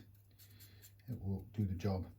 I don't want to be getting stuck in with a spray can or anything like that. It's just a tiny cosmetic thing, so I'm happy to just get it done with that stuff. Pen. Okay. Right, so now what I'm going to do is I'm going to put this bit back with this bit. Well, not back, it didn't come from there. Oh yeah, first thing is that's not quite fitting. Well, it's not too bad. So we'll put this back together. What I will do, I'm just going to, in a minute, I'm going to do a little bit of polishing cream on this because it's got some kind of ground in. You know how surfaces can sometimes build up some dust, or not dust, some sticky goo that ends up sticking. I don't know, it's not like water residue, it's just whatever the stuff is, it kind of sticks together, sticks there in a bit of a clump. So that, I need to just take that off to clean it up a little bit. I'm just going to tighten this up to vaguely where we might want it to be.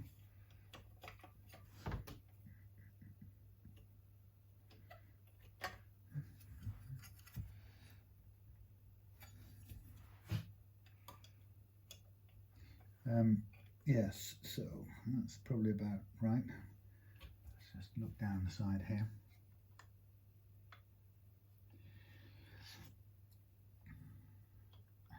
Yeah, so ultimately that's not gonna, oops, sorry phones, that's not gonna sit on all the way because it's too long, but that will do quite nicely. So what I want to do is I want to just tighten this up with the thing where it is. That's the aim. So I'm going to go like this and hope that nothing moves, he said. Wishful thinking.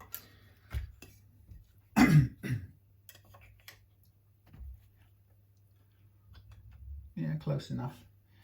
A tiny bit of a bend this way. There we are.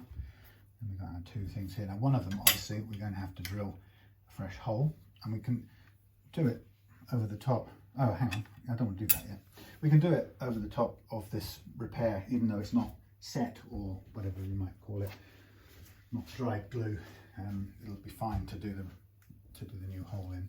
So somewhere in this whole place, I have got some polish for. Here it is.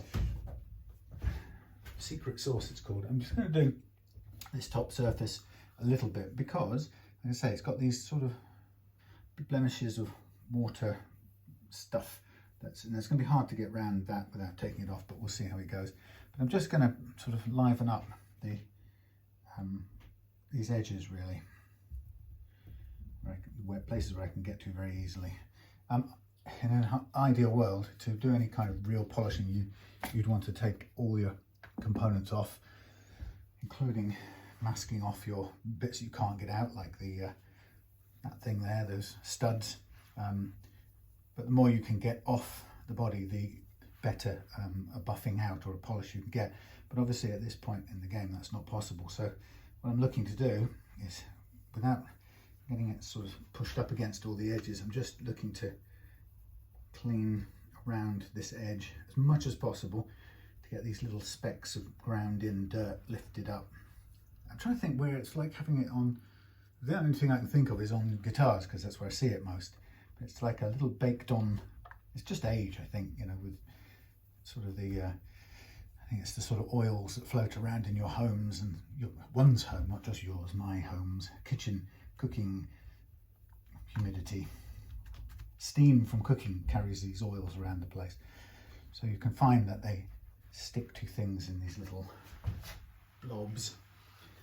And this sort of polishing stuff is a really quick way of lifting that stuff off so it gets a complete new look. Now, of course, it's got a, I don't know what they call it, satin or even matte probably on this finish on the sides and back. So obviously we're not going to go down there with this stuff, but we're just going where we can.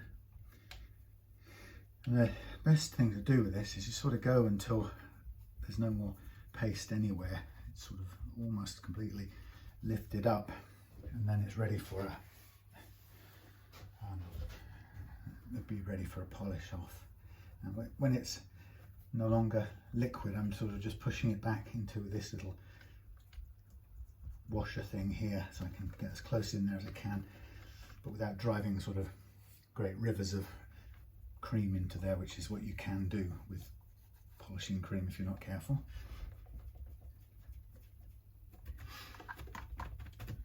Okay, I think that will be pretty good. Now, there is some grime that comes off that. That's just surface grime. Some of it will be dust from the fret leveling, but quite a bit of it will just be the patina, that's the kind of word people use, of daily existence that's built up on your surfaces in your home. Anyway, yes, see, it's lifted that perfectly off.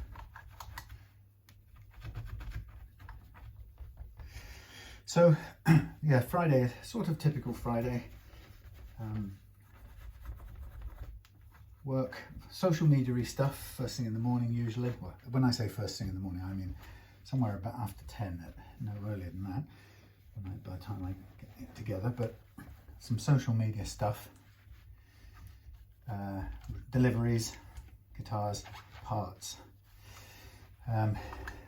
things to sort out as a result of that. So for example, when a guitar comes in, I need to tell people that it's in, so I can reassure them. So I've got one to send, an email to send a bit later, telling someone their guitar's in. Yeah, so there's a kind of admin stuff, I suppose I call it. And then after that, it's today was a bit of the shopping run, the click and collect, which was kind of funny because suddenly you don't do all that sort of impulse buying stuff, which is probably very good for us. And then after that, I got into writing content for the ebook, and then suddenly it was 6 o'clock or something. Time to run for these hills. Now come on, you're not going to.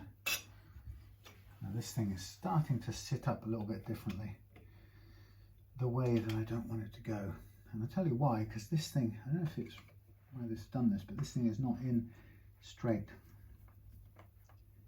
I hope it's not the original way it went in, because that would be rubbish.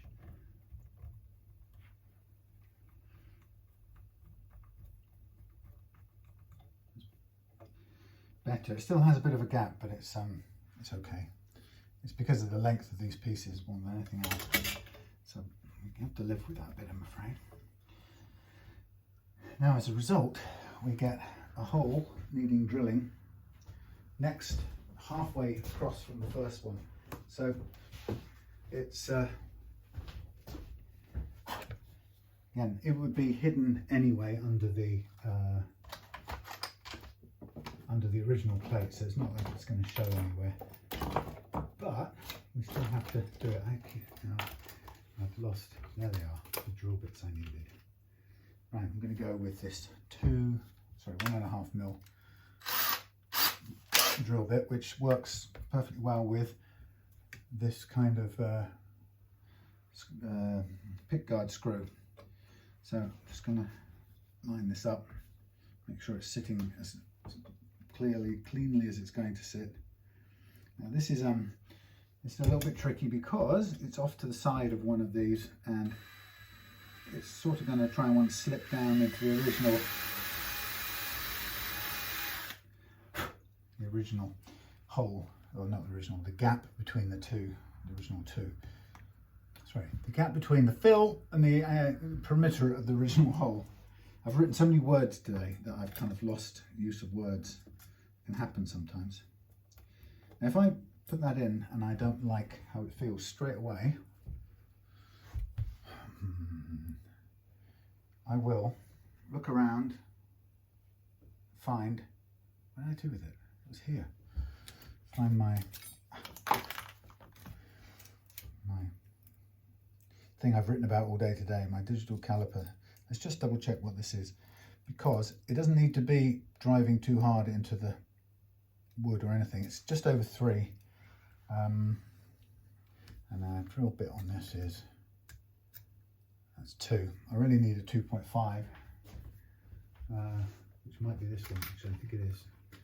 Just rather it be a little bit closer than further away. And the reason for that, there you go, 2.5.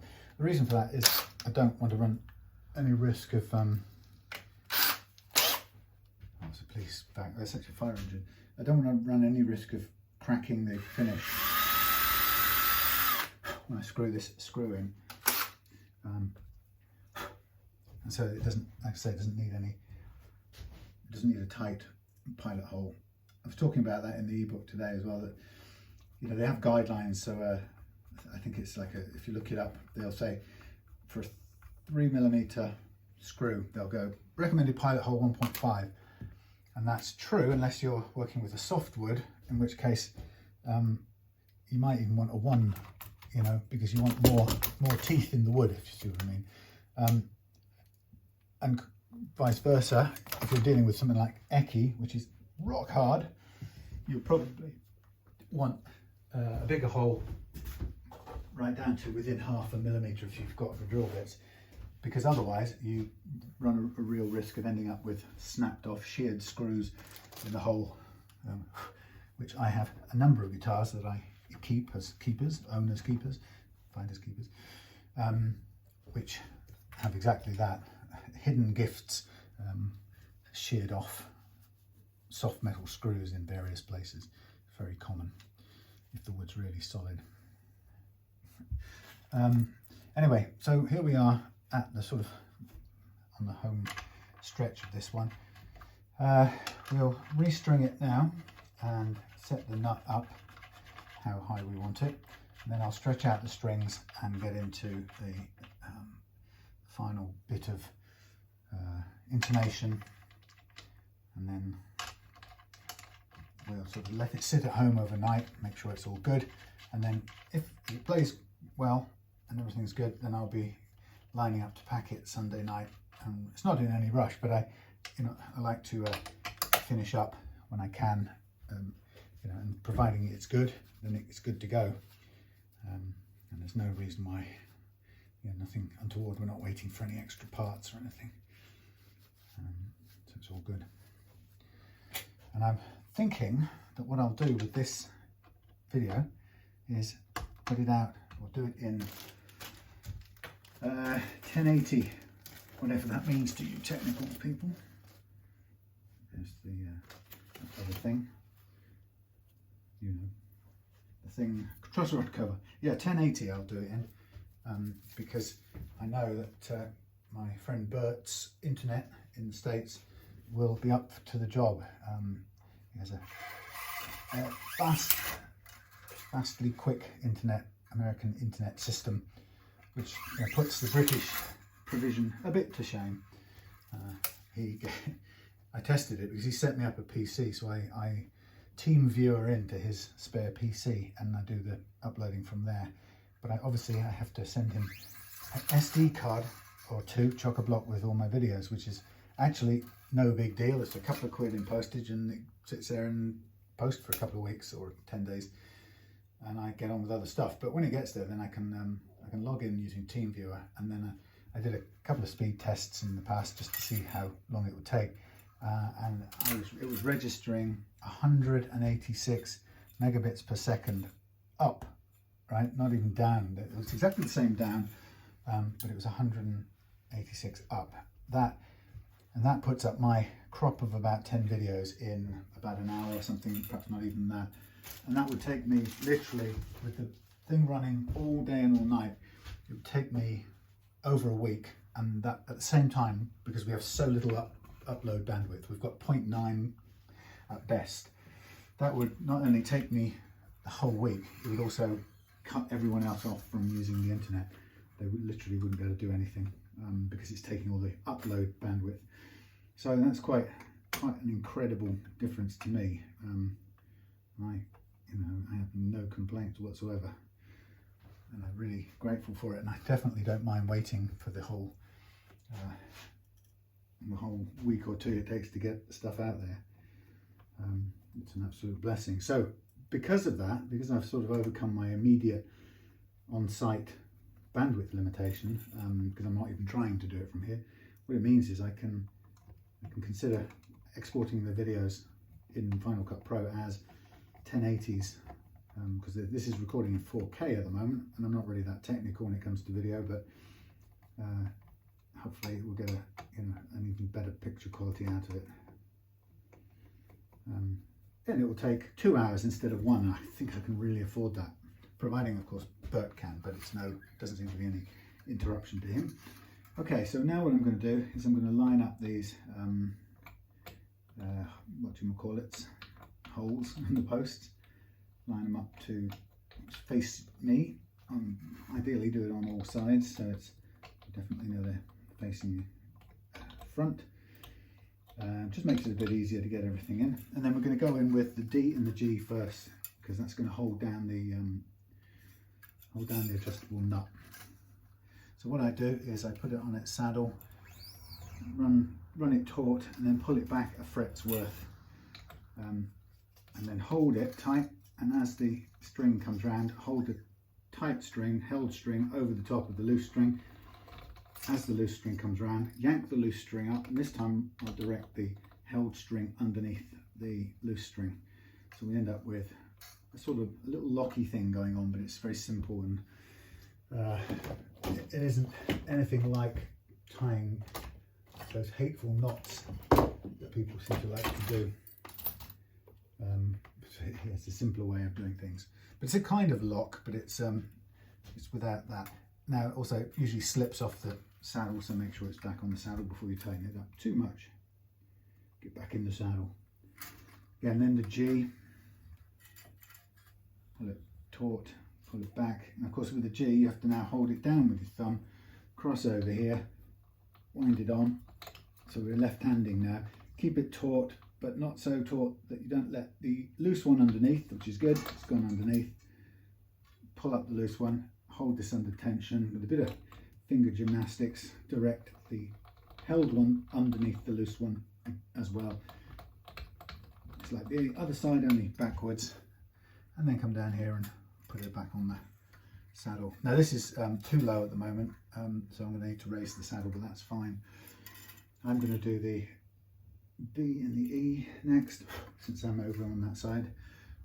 I'm over in that part of town. Set it on there, pull it back a fret, hold it down with my thumb, wind it on, keep it taut.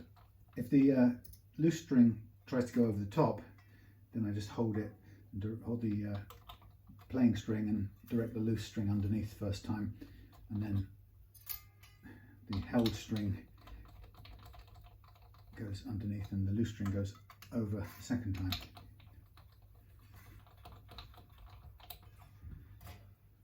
And then put it on the saddle.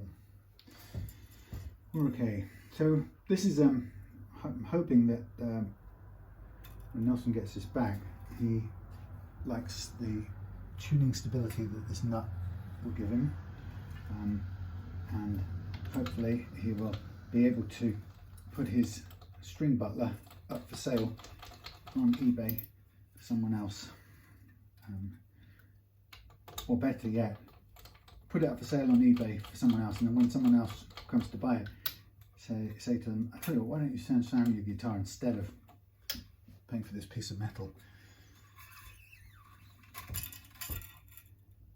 We'll have to sort of have the string butler out there doing marketing for me. Okay, back a fret, we're back on the right hands now, over the loose one, as it comes round, under the loose one. What I can't see is my small side cutters, which I sort of do need for the most accurate trimming of strings, but I'll have a little look around in a minute. Okay, almost there. Okay, frets worth back, hold it up, over the loose one, down under the loose one, onto the loose one up, get it clear, and there we are.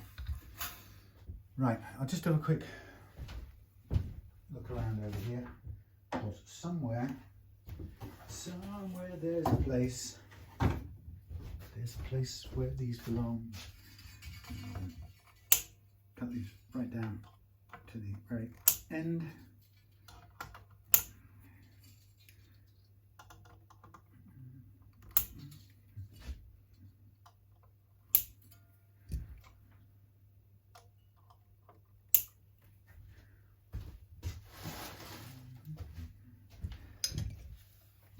Now what I do is I'm just going to pull these a little bit just to sort of bed them in, make sure a kind of obvious slack is pulled up. So again, I'm going to repeat the thing I say in every video, at risk of being massively boring.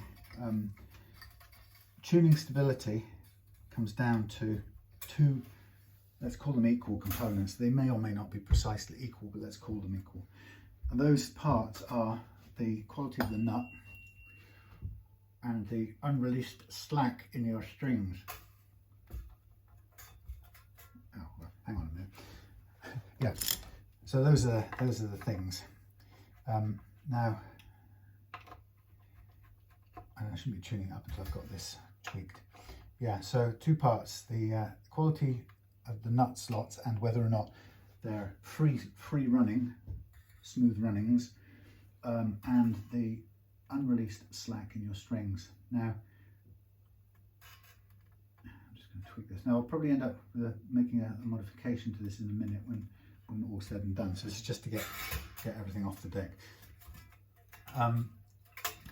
Tuning stability has nothing to do with your tremolo, and it has nothing to do with your tuners, funnily enough.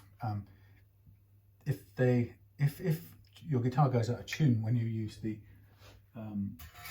tremolo, it's because the tremolo use is either causing the strings to bind in the slot or to slip through when they've been bound in the slot, or it's pulling out some slack in the string that hasn't been released.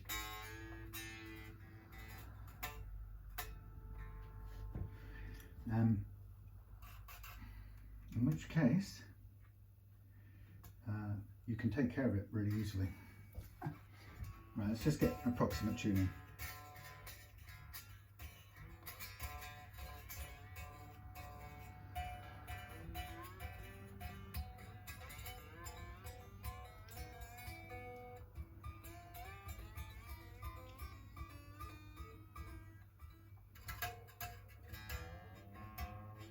Now, just going approximately to tune, to pitch, it doesn't have to be exact, because what I'm really worried about at this point in time is getting back to where I was with the playing action. Okay, and it's still too low on both sides. It's fine, so we'll counterclockwise it and raise it a little bit. At 1.5 on this side, now we are at 1.6, so I'm just going to push it, do it up about a quarter, and then examine this side.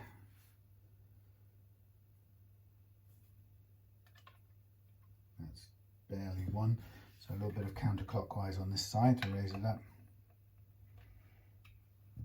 Again, it's guesswork really, just turn it, have a bit of an instinct to how far it needs to go, and then you're there. So now, if that's correct, now I'm just going to make a check on this, which is now too high. So it's a matter of just homing in. Now you might say, what are the actual figures you're looking for here? And I'll say, well, do you know what? It doesn't really matter. Go with what you think plays well. It might turn out to be 0.3 of a millimeters. It might turn out to be slightly more or less. But the point is, you can adjust it and you can set it where it feels right to you. So I'm just going to now tune it to pitch at very close to the target action, and what I'm still doing is just bedding the strings in as much as possible before tuning it.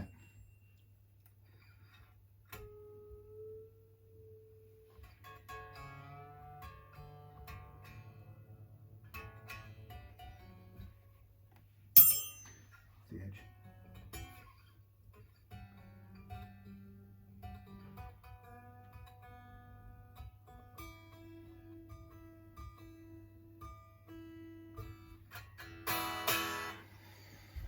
Okay, so we've taken care of 50% of the tuning, typical tuning instability by fitting this Tusq nut, which has solved a lot of the friction problems, or all of the friction problems that you normally get that make guitars go very quickly out of tune. So that's taken care of 50% of it. Now I'm going to stretch out the other 50% of the tuning instability, and I would recommend, Nelson, that you do this for the same kind of length of time and thoroughness as I do, and this, if not more. And the idea is you need to physically stretch out all of the slack that could possibly still be caught up in whatever we call it, the string train, or the actual string itself, or the coils that, you know, are tightly wrapped, a few coils that are tightly wrapped around the top. So yeah, locking tuners can reduce the storage of that slack, which is a good start. You still will find there's quite a lot of pull and slack to get rid of still, despite that. And you need to do this stretching process. And what happens is you'll hear it go out of tune, and you'll know how far out of tune it is.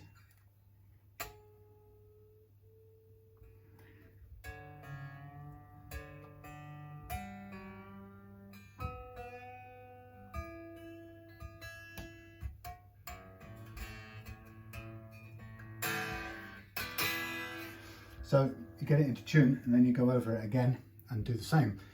And the thing about this slack is some people think that if you tighten it up, do a few pulls, a few bends, then it'll kind of settle down overnight and that'll be the end of it. And funnily enough, it doesn't work like that. I've had guitars, I mean, it will go into, let's say for example, you might be fooled because it will go into tune and you'll play it for a bit and you'll go, right, that's perfect, that's fine.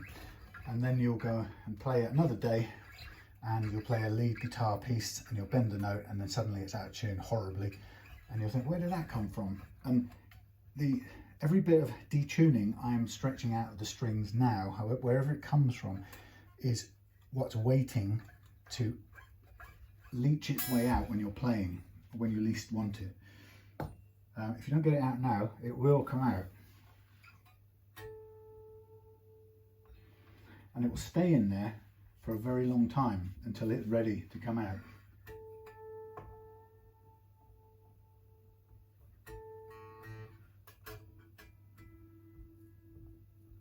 not much.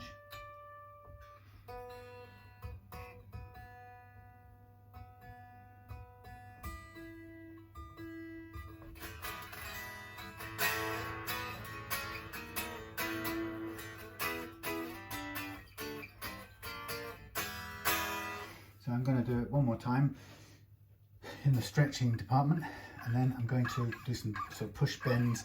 My fingers are very soft at the moment and I'm not very good at bending tens, so I won't get very far with that, but I'll do as many big bends as I can, purely to see how much out of tune I can get it.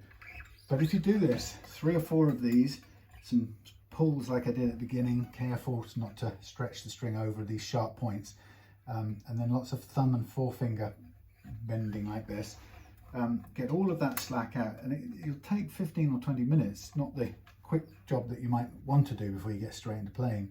So it takes a bit of patience to do, and then when you've done it, you've not only will it play and stay in tune for this session, but it will be almost in tune for the next one. It'll go into tune really easily because of the nut, and you'll be away.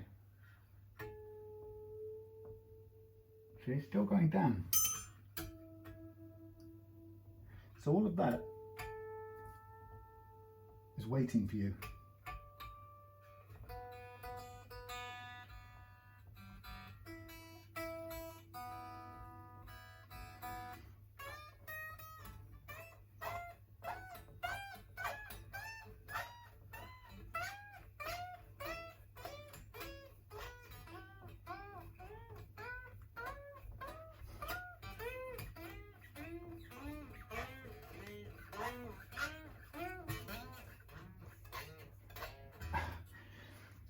So that's as much really as I'm going to do now. A couple more of these, and then that's me done for the stretching part. If you're careful when you get up to the top, you know, you've got to slack off your, you've got to relax your stretching a bit, because you won't stand for it. And when I don't buy single strings in singles, so a broken string is another pack gone. So I try to be careful.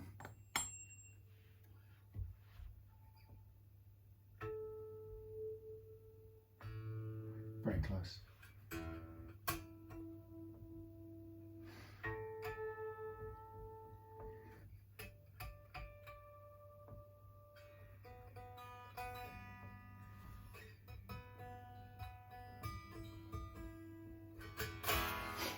Okay, I'm happy with that. That will be my end point for now. What I'm going to do next is the last point of this. I don't know how much. I haven't worked out the recharging of this phone yet, this new iPhone. So I'm going to get caught out at some point where it goes off and I have to change phones to film. But the downside is I have to buy a completely different set of cables. That's Mac has you every time, you know. You can't use anything you bought for your Hawaii. You have to get a new set altogether. Anyway, it'll prove itself worth it for the quality of the camera more than anything else. But so I've got a few more cables to get in, and when I do, then it will be close to being ready to use properly as a camera for filming. But you know, it'll take a little getting used to. So I'm going to put this on the strap, since I'm going to intonate it, and I might as well have it off the bench anyway. I always treat everybody's guitar when I put it on like my strap is going to break. It's just a smart thing to do, and I check it. Is it through? Is it through?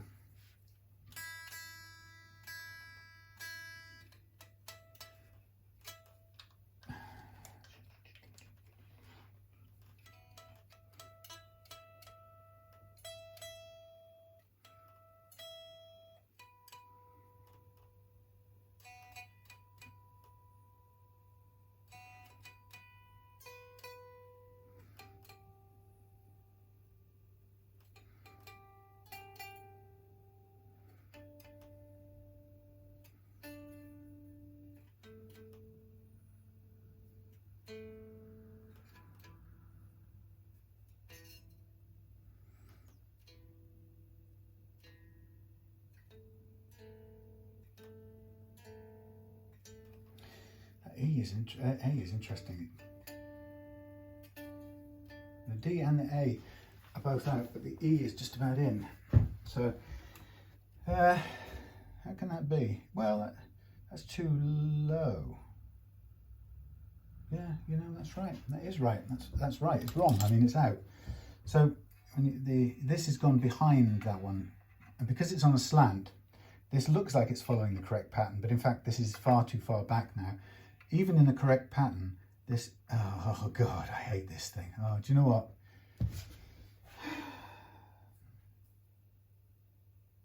You know what it means, don't you? I'm gonna have to take it apart and switch these round.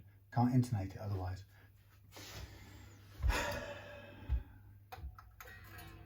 Do you know something? If you've ever watched any of my videos, you will know how much I hate the tune-o-matic bridge. Okay? Because it forces me to do this to intonate it, right? And it's idiotic and it's stupidly designed, and I think it's a pathetic hangover. Sorry, tune-o-matic. I like one thing about it. It's overall easy up and down, just either end. I can't stand this. I'll take a close-up photograph of this in a second. Photo engraving. Now, right, it's forced me now already to do one thing I don't want to do, which is slack off these strings that I've painstakingly stretched out, because slacking them off will mean that I have to take them a long way off to even get this bridge off, and I also have to tighten them all back up again, which has already stressed the strings once, and now I'm going to stress them again from the outset, all because of this stupid bridge's design. So now I have to take this off here like this. Okay, and I'll take a picture of the bridge and move these things safely out of the way, so I can switch that off because I don't need it right now. So sometime, okay, I'll take a picture of this bridge close up. Now the bridge, even if it was currently set like that, it's telling me the D and the A are too long on the intonation, which means that they need to go this way. The saddle needs to go that way, and I can see that that's the case. The problem is there's no room to go that way, and the worst problem is the bridge is actually staggered like that. So it actually means the D string is even further back than it should be, which is why it has to come this way. Can't do anything because it's got a slant on it. That's how they built the thing. But it just yeah,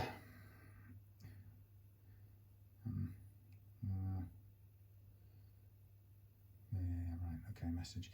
I don't want night, I want a photograph. So yeah, so if I were to put that, let's do a straight line next to it so I can make a comparison. So there's your straight line. So it's actually like this. So if I come back to this and do a bit of Photoshop later, you'll see what I'm talking about.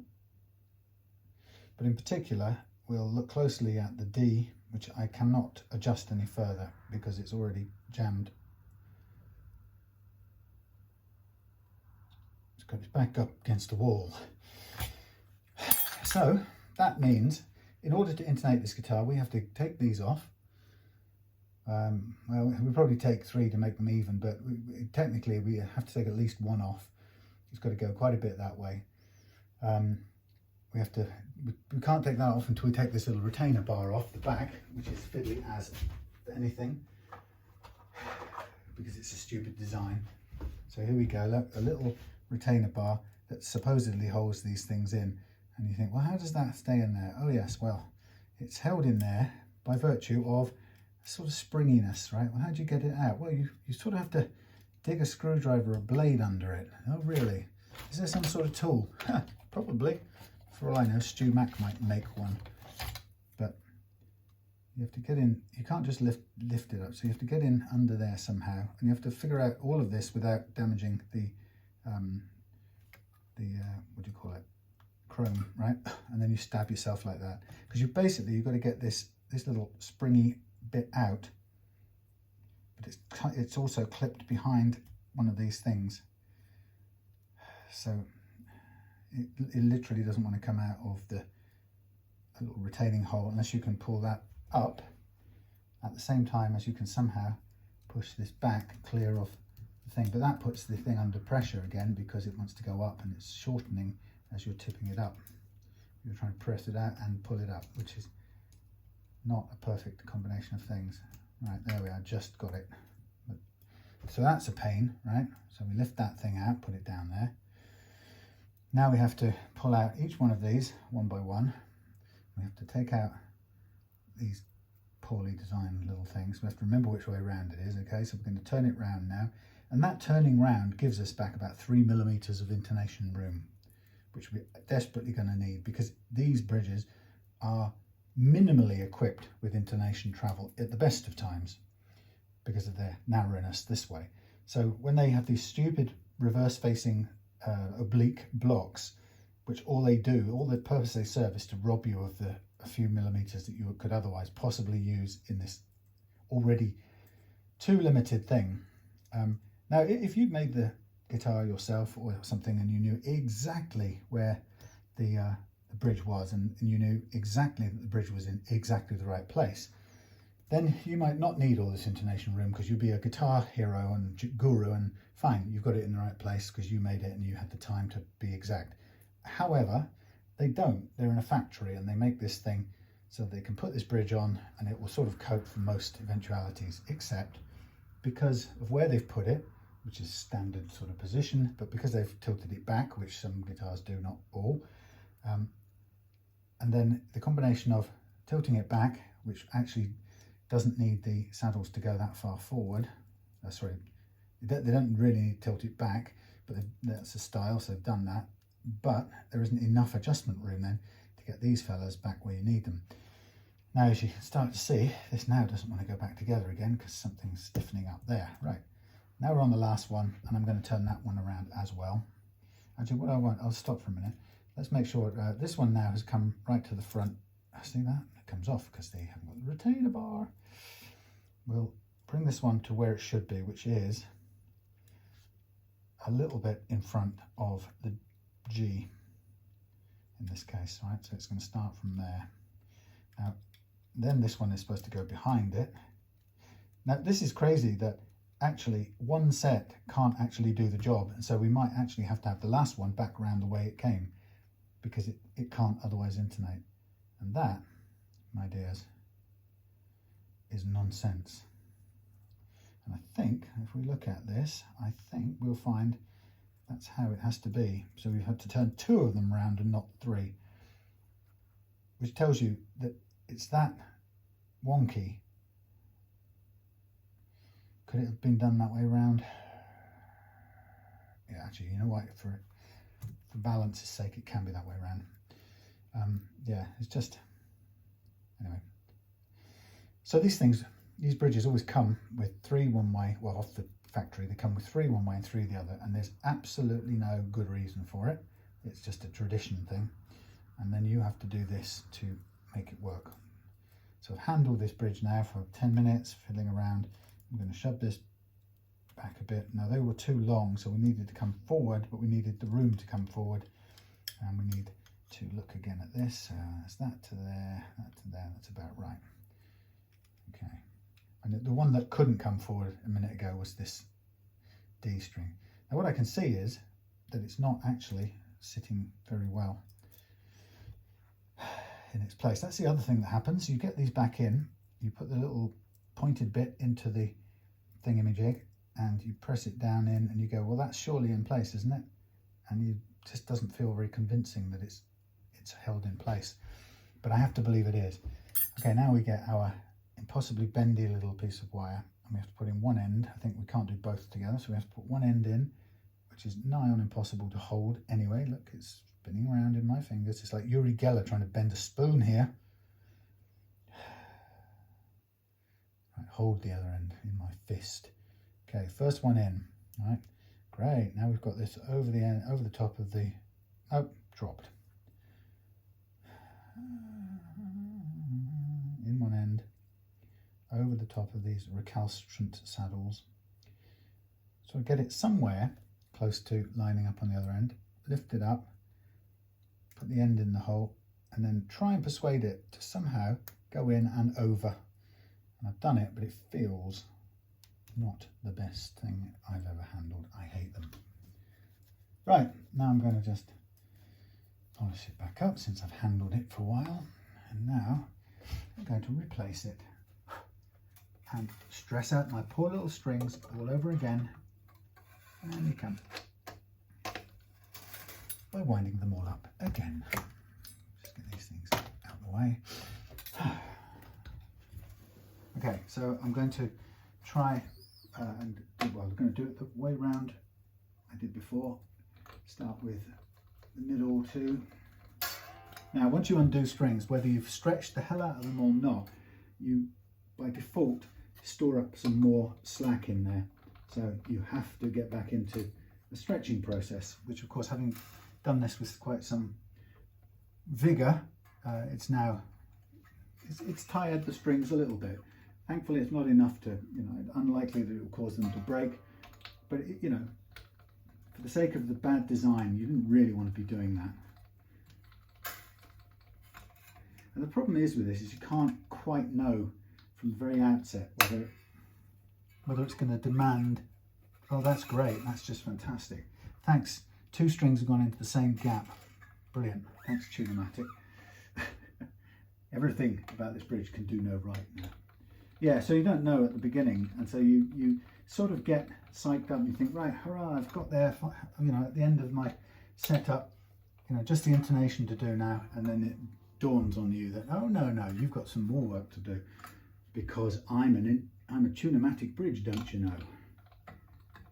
And I haven't got enough saddle travel for you to intonate without taking me apart and undoing an arbitrary configuration so you can actually get the job done. Thanks, customers. That's Mr. Gibson thanking you for being willing to put in the extra hours on his Tune-O-Matic monstrosity. I know, everybody loves it. Right, so I'm now going to sort of do some stretching again, just to bed these back on, having pulled them right off and loosened them.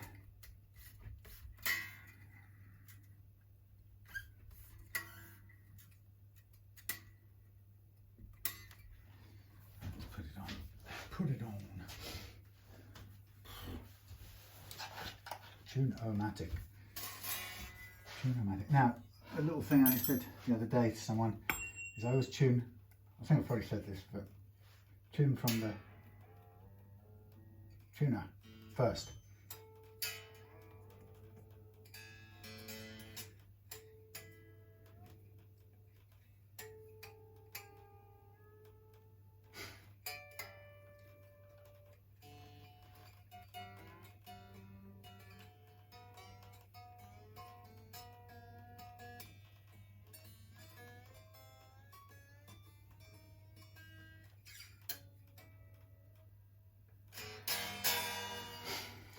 Right, now let's have a look at we'll get it a little bit stretched here, get it stable, and then I'll check the intonation again. This time I think we should have enough room to get these 2 strings right.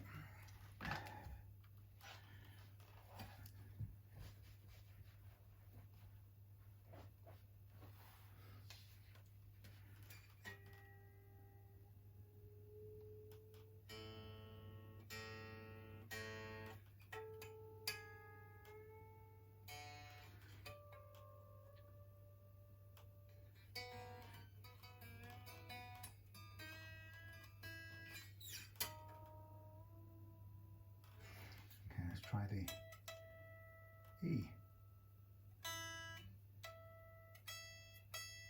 We're okay with that. Let's go D. Yeah.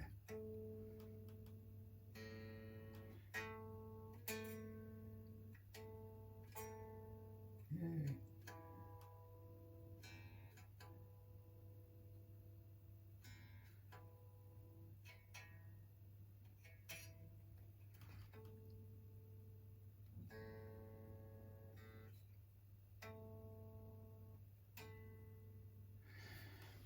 They're a tiny bit too far back, the A and the E, so I'm going to just bring those a smidgen closer with there or thereabouts. Yay, thankfully. Oh God, see this? And it doesn't want to turn, it wants to rise up instead of turn. What a hateful piece of equipment that is.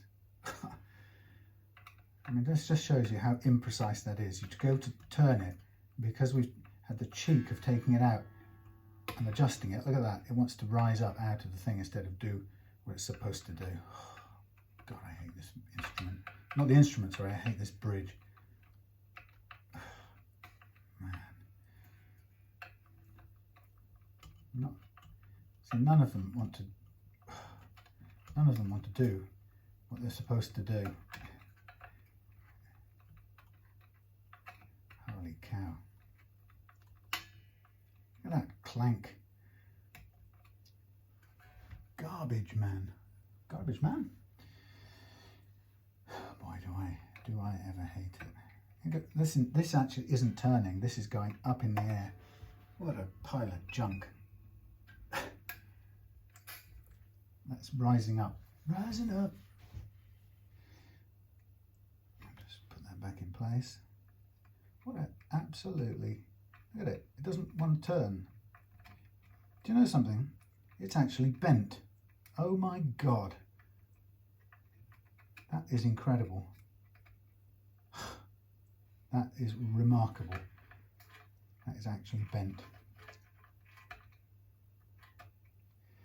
Holy cow. Well, great. Good on you. That shaft of that thing is just slightly bent, which is why it doesn't want to turn under pressure.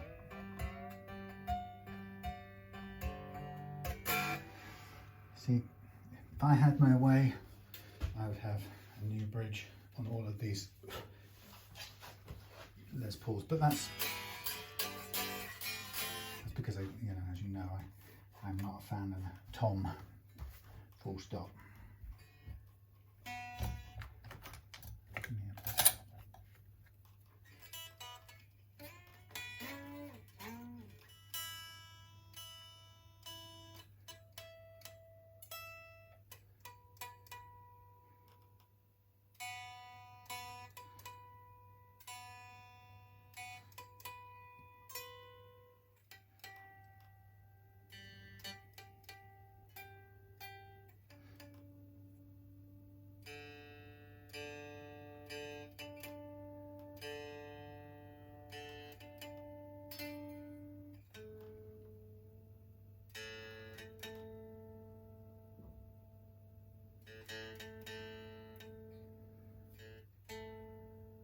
Right.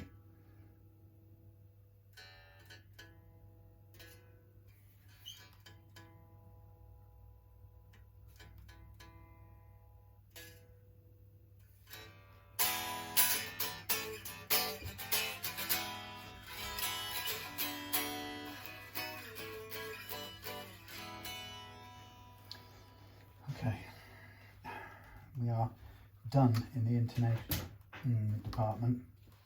What I'm just going to do is put it on here, safe and sound. I'm going to wash my hands in the hand washing bucket so that I'm not playing any guitar with dirty hands. And then I will just plug it in briefly. I'm not totally in a playing state of mind, but I will just plug it in and we will hear a tone or two. As much to figure out what these different pots do as anything.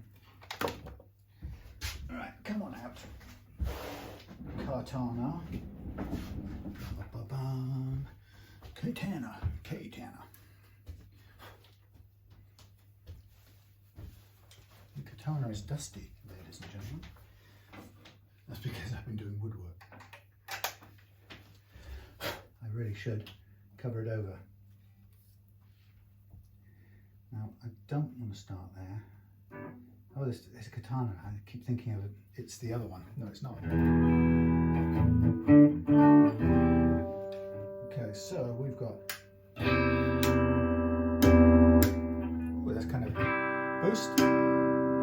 That's the boost with the battery.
boost affects all of them. Yeah, the boost is on the output. Interesting. Whether it's here, neck pickup, or bridge pickup.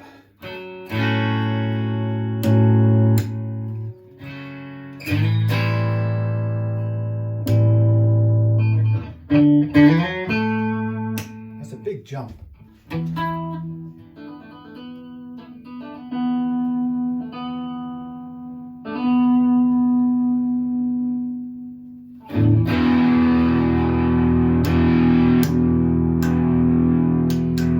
So what's that one?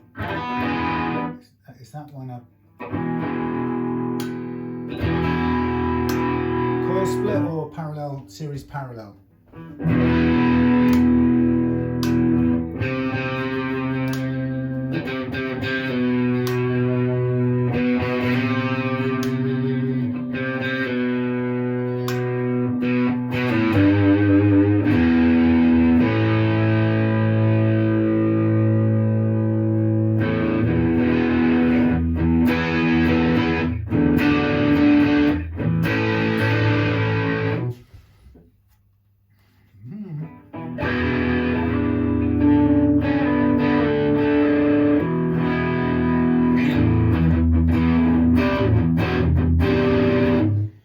So that's boost.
Big boost, isn't it?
Crunchy, baby.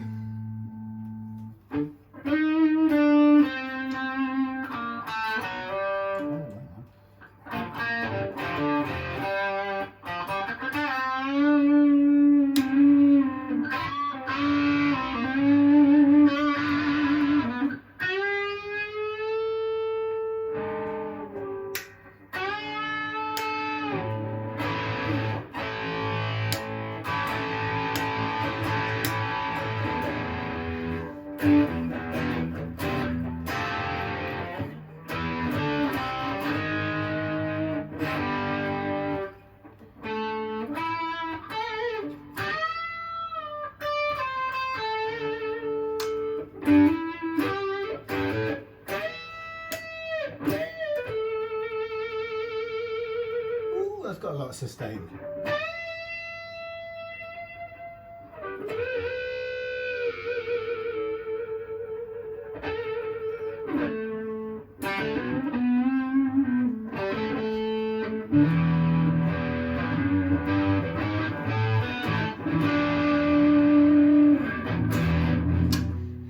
Well, I like it. It's nice.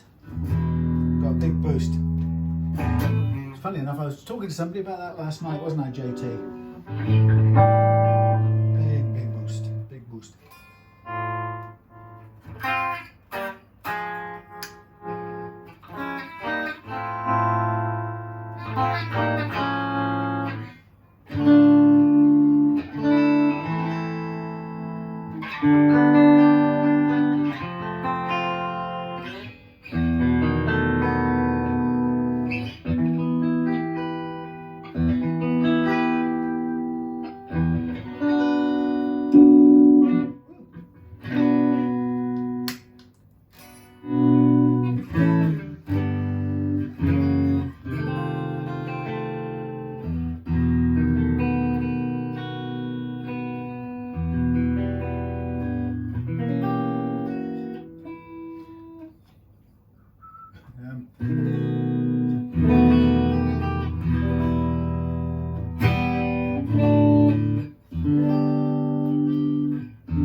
Find these amps do much good at half or the volumes down. They kind of get strangled. You gotta crank them up. Right, okay, that's it for now. Friday evening. Thank you for watching. My wheel away. Got it in. Go on, wheel it in without breaking anything. Oh, look at that. An amp on wheels, not just an ordinary amp. A katana on wheels. No less. So there we have it. The end of finish of the job of the Les Paul model. I don't even know what model it is, but Les Paul, and with its extra boosty baby. And I will be looking at that option for JT in the not too distant future. He's interested in having a boost when he splits. Simultaneous boost when he splits to single coil on his humbucker guitars, and I believe will open that way. Okay, push that way and it should pop open, right? Yay! 9-volt battery, jolly good. Okay, that's it for now. Thanks, Tunematic. I love you. Not. I'm going to have to take a close-up of the most hated bridge in the world, and I'm going to make sure that's on the thumbnail for this. It might even be clickbait, but I stinkingly hate this. Stinkingly. Can I do a what's the word? There you go. That's my, what do you call it? Selfie. I'm so with it. There's my selfie with a Tunematic bridge. The bane of my existence. I hate them so much. There you go. All right. Thanks for watching. See you again soon. Another day. Probably tomorrow, actually. And hopefully, if I unhook this from here, sorry about this a minute. Are you still running? Hey, you are. Hopefully, I'll get a Morris video as well. So here you are. Look. Oh, look at that. Isn't that just gorgeous? They're the best colour sunburst there is. One of the very best. That red and candy apple. It's not candy apple. It's, cherry burst. Cherry sunshine golden burst. Edible. Beautiful. Beautiful guitar. Nelson, I'm jealous.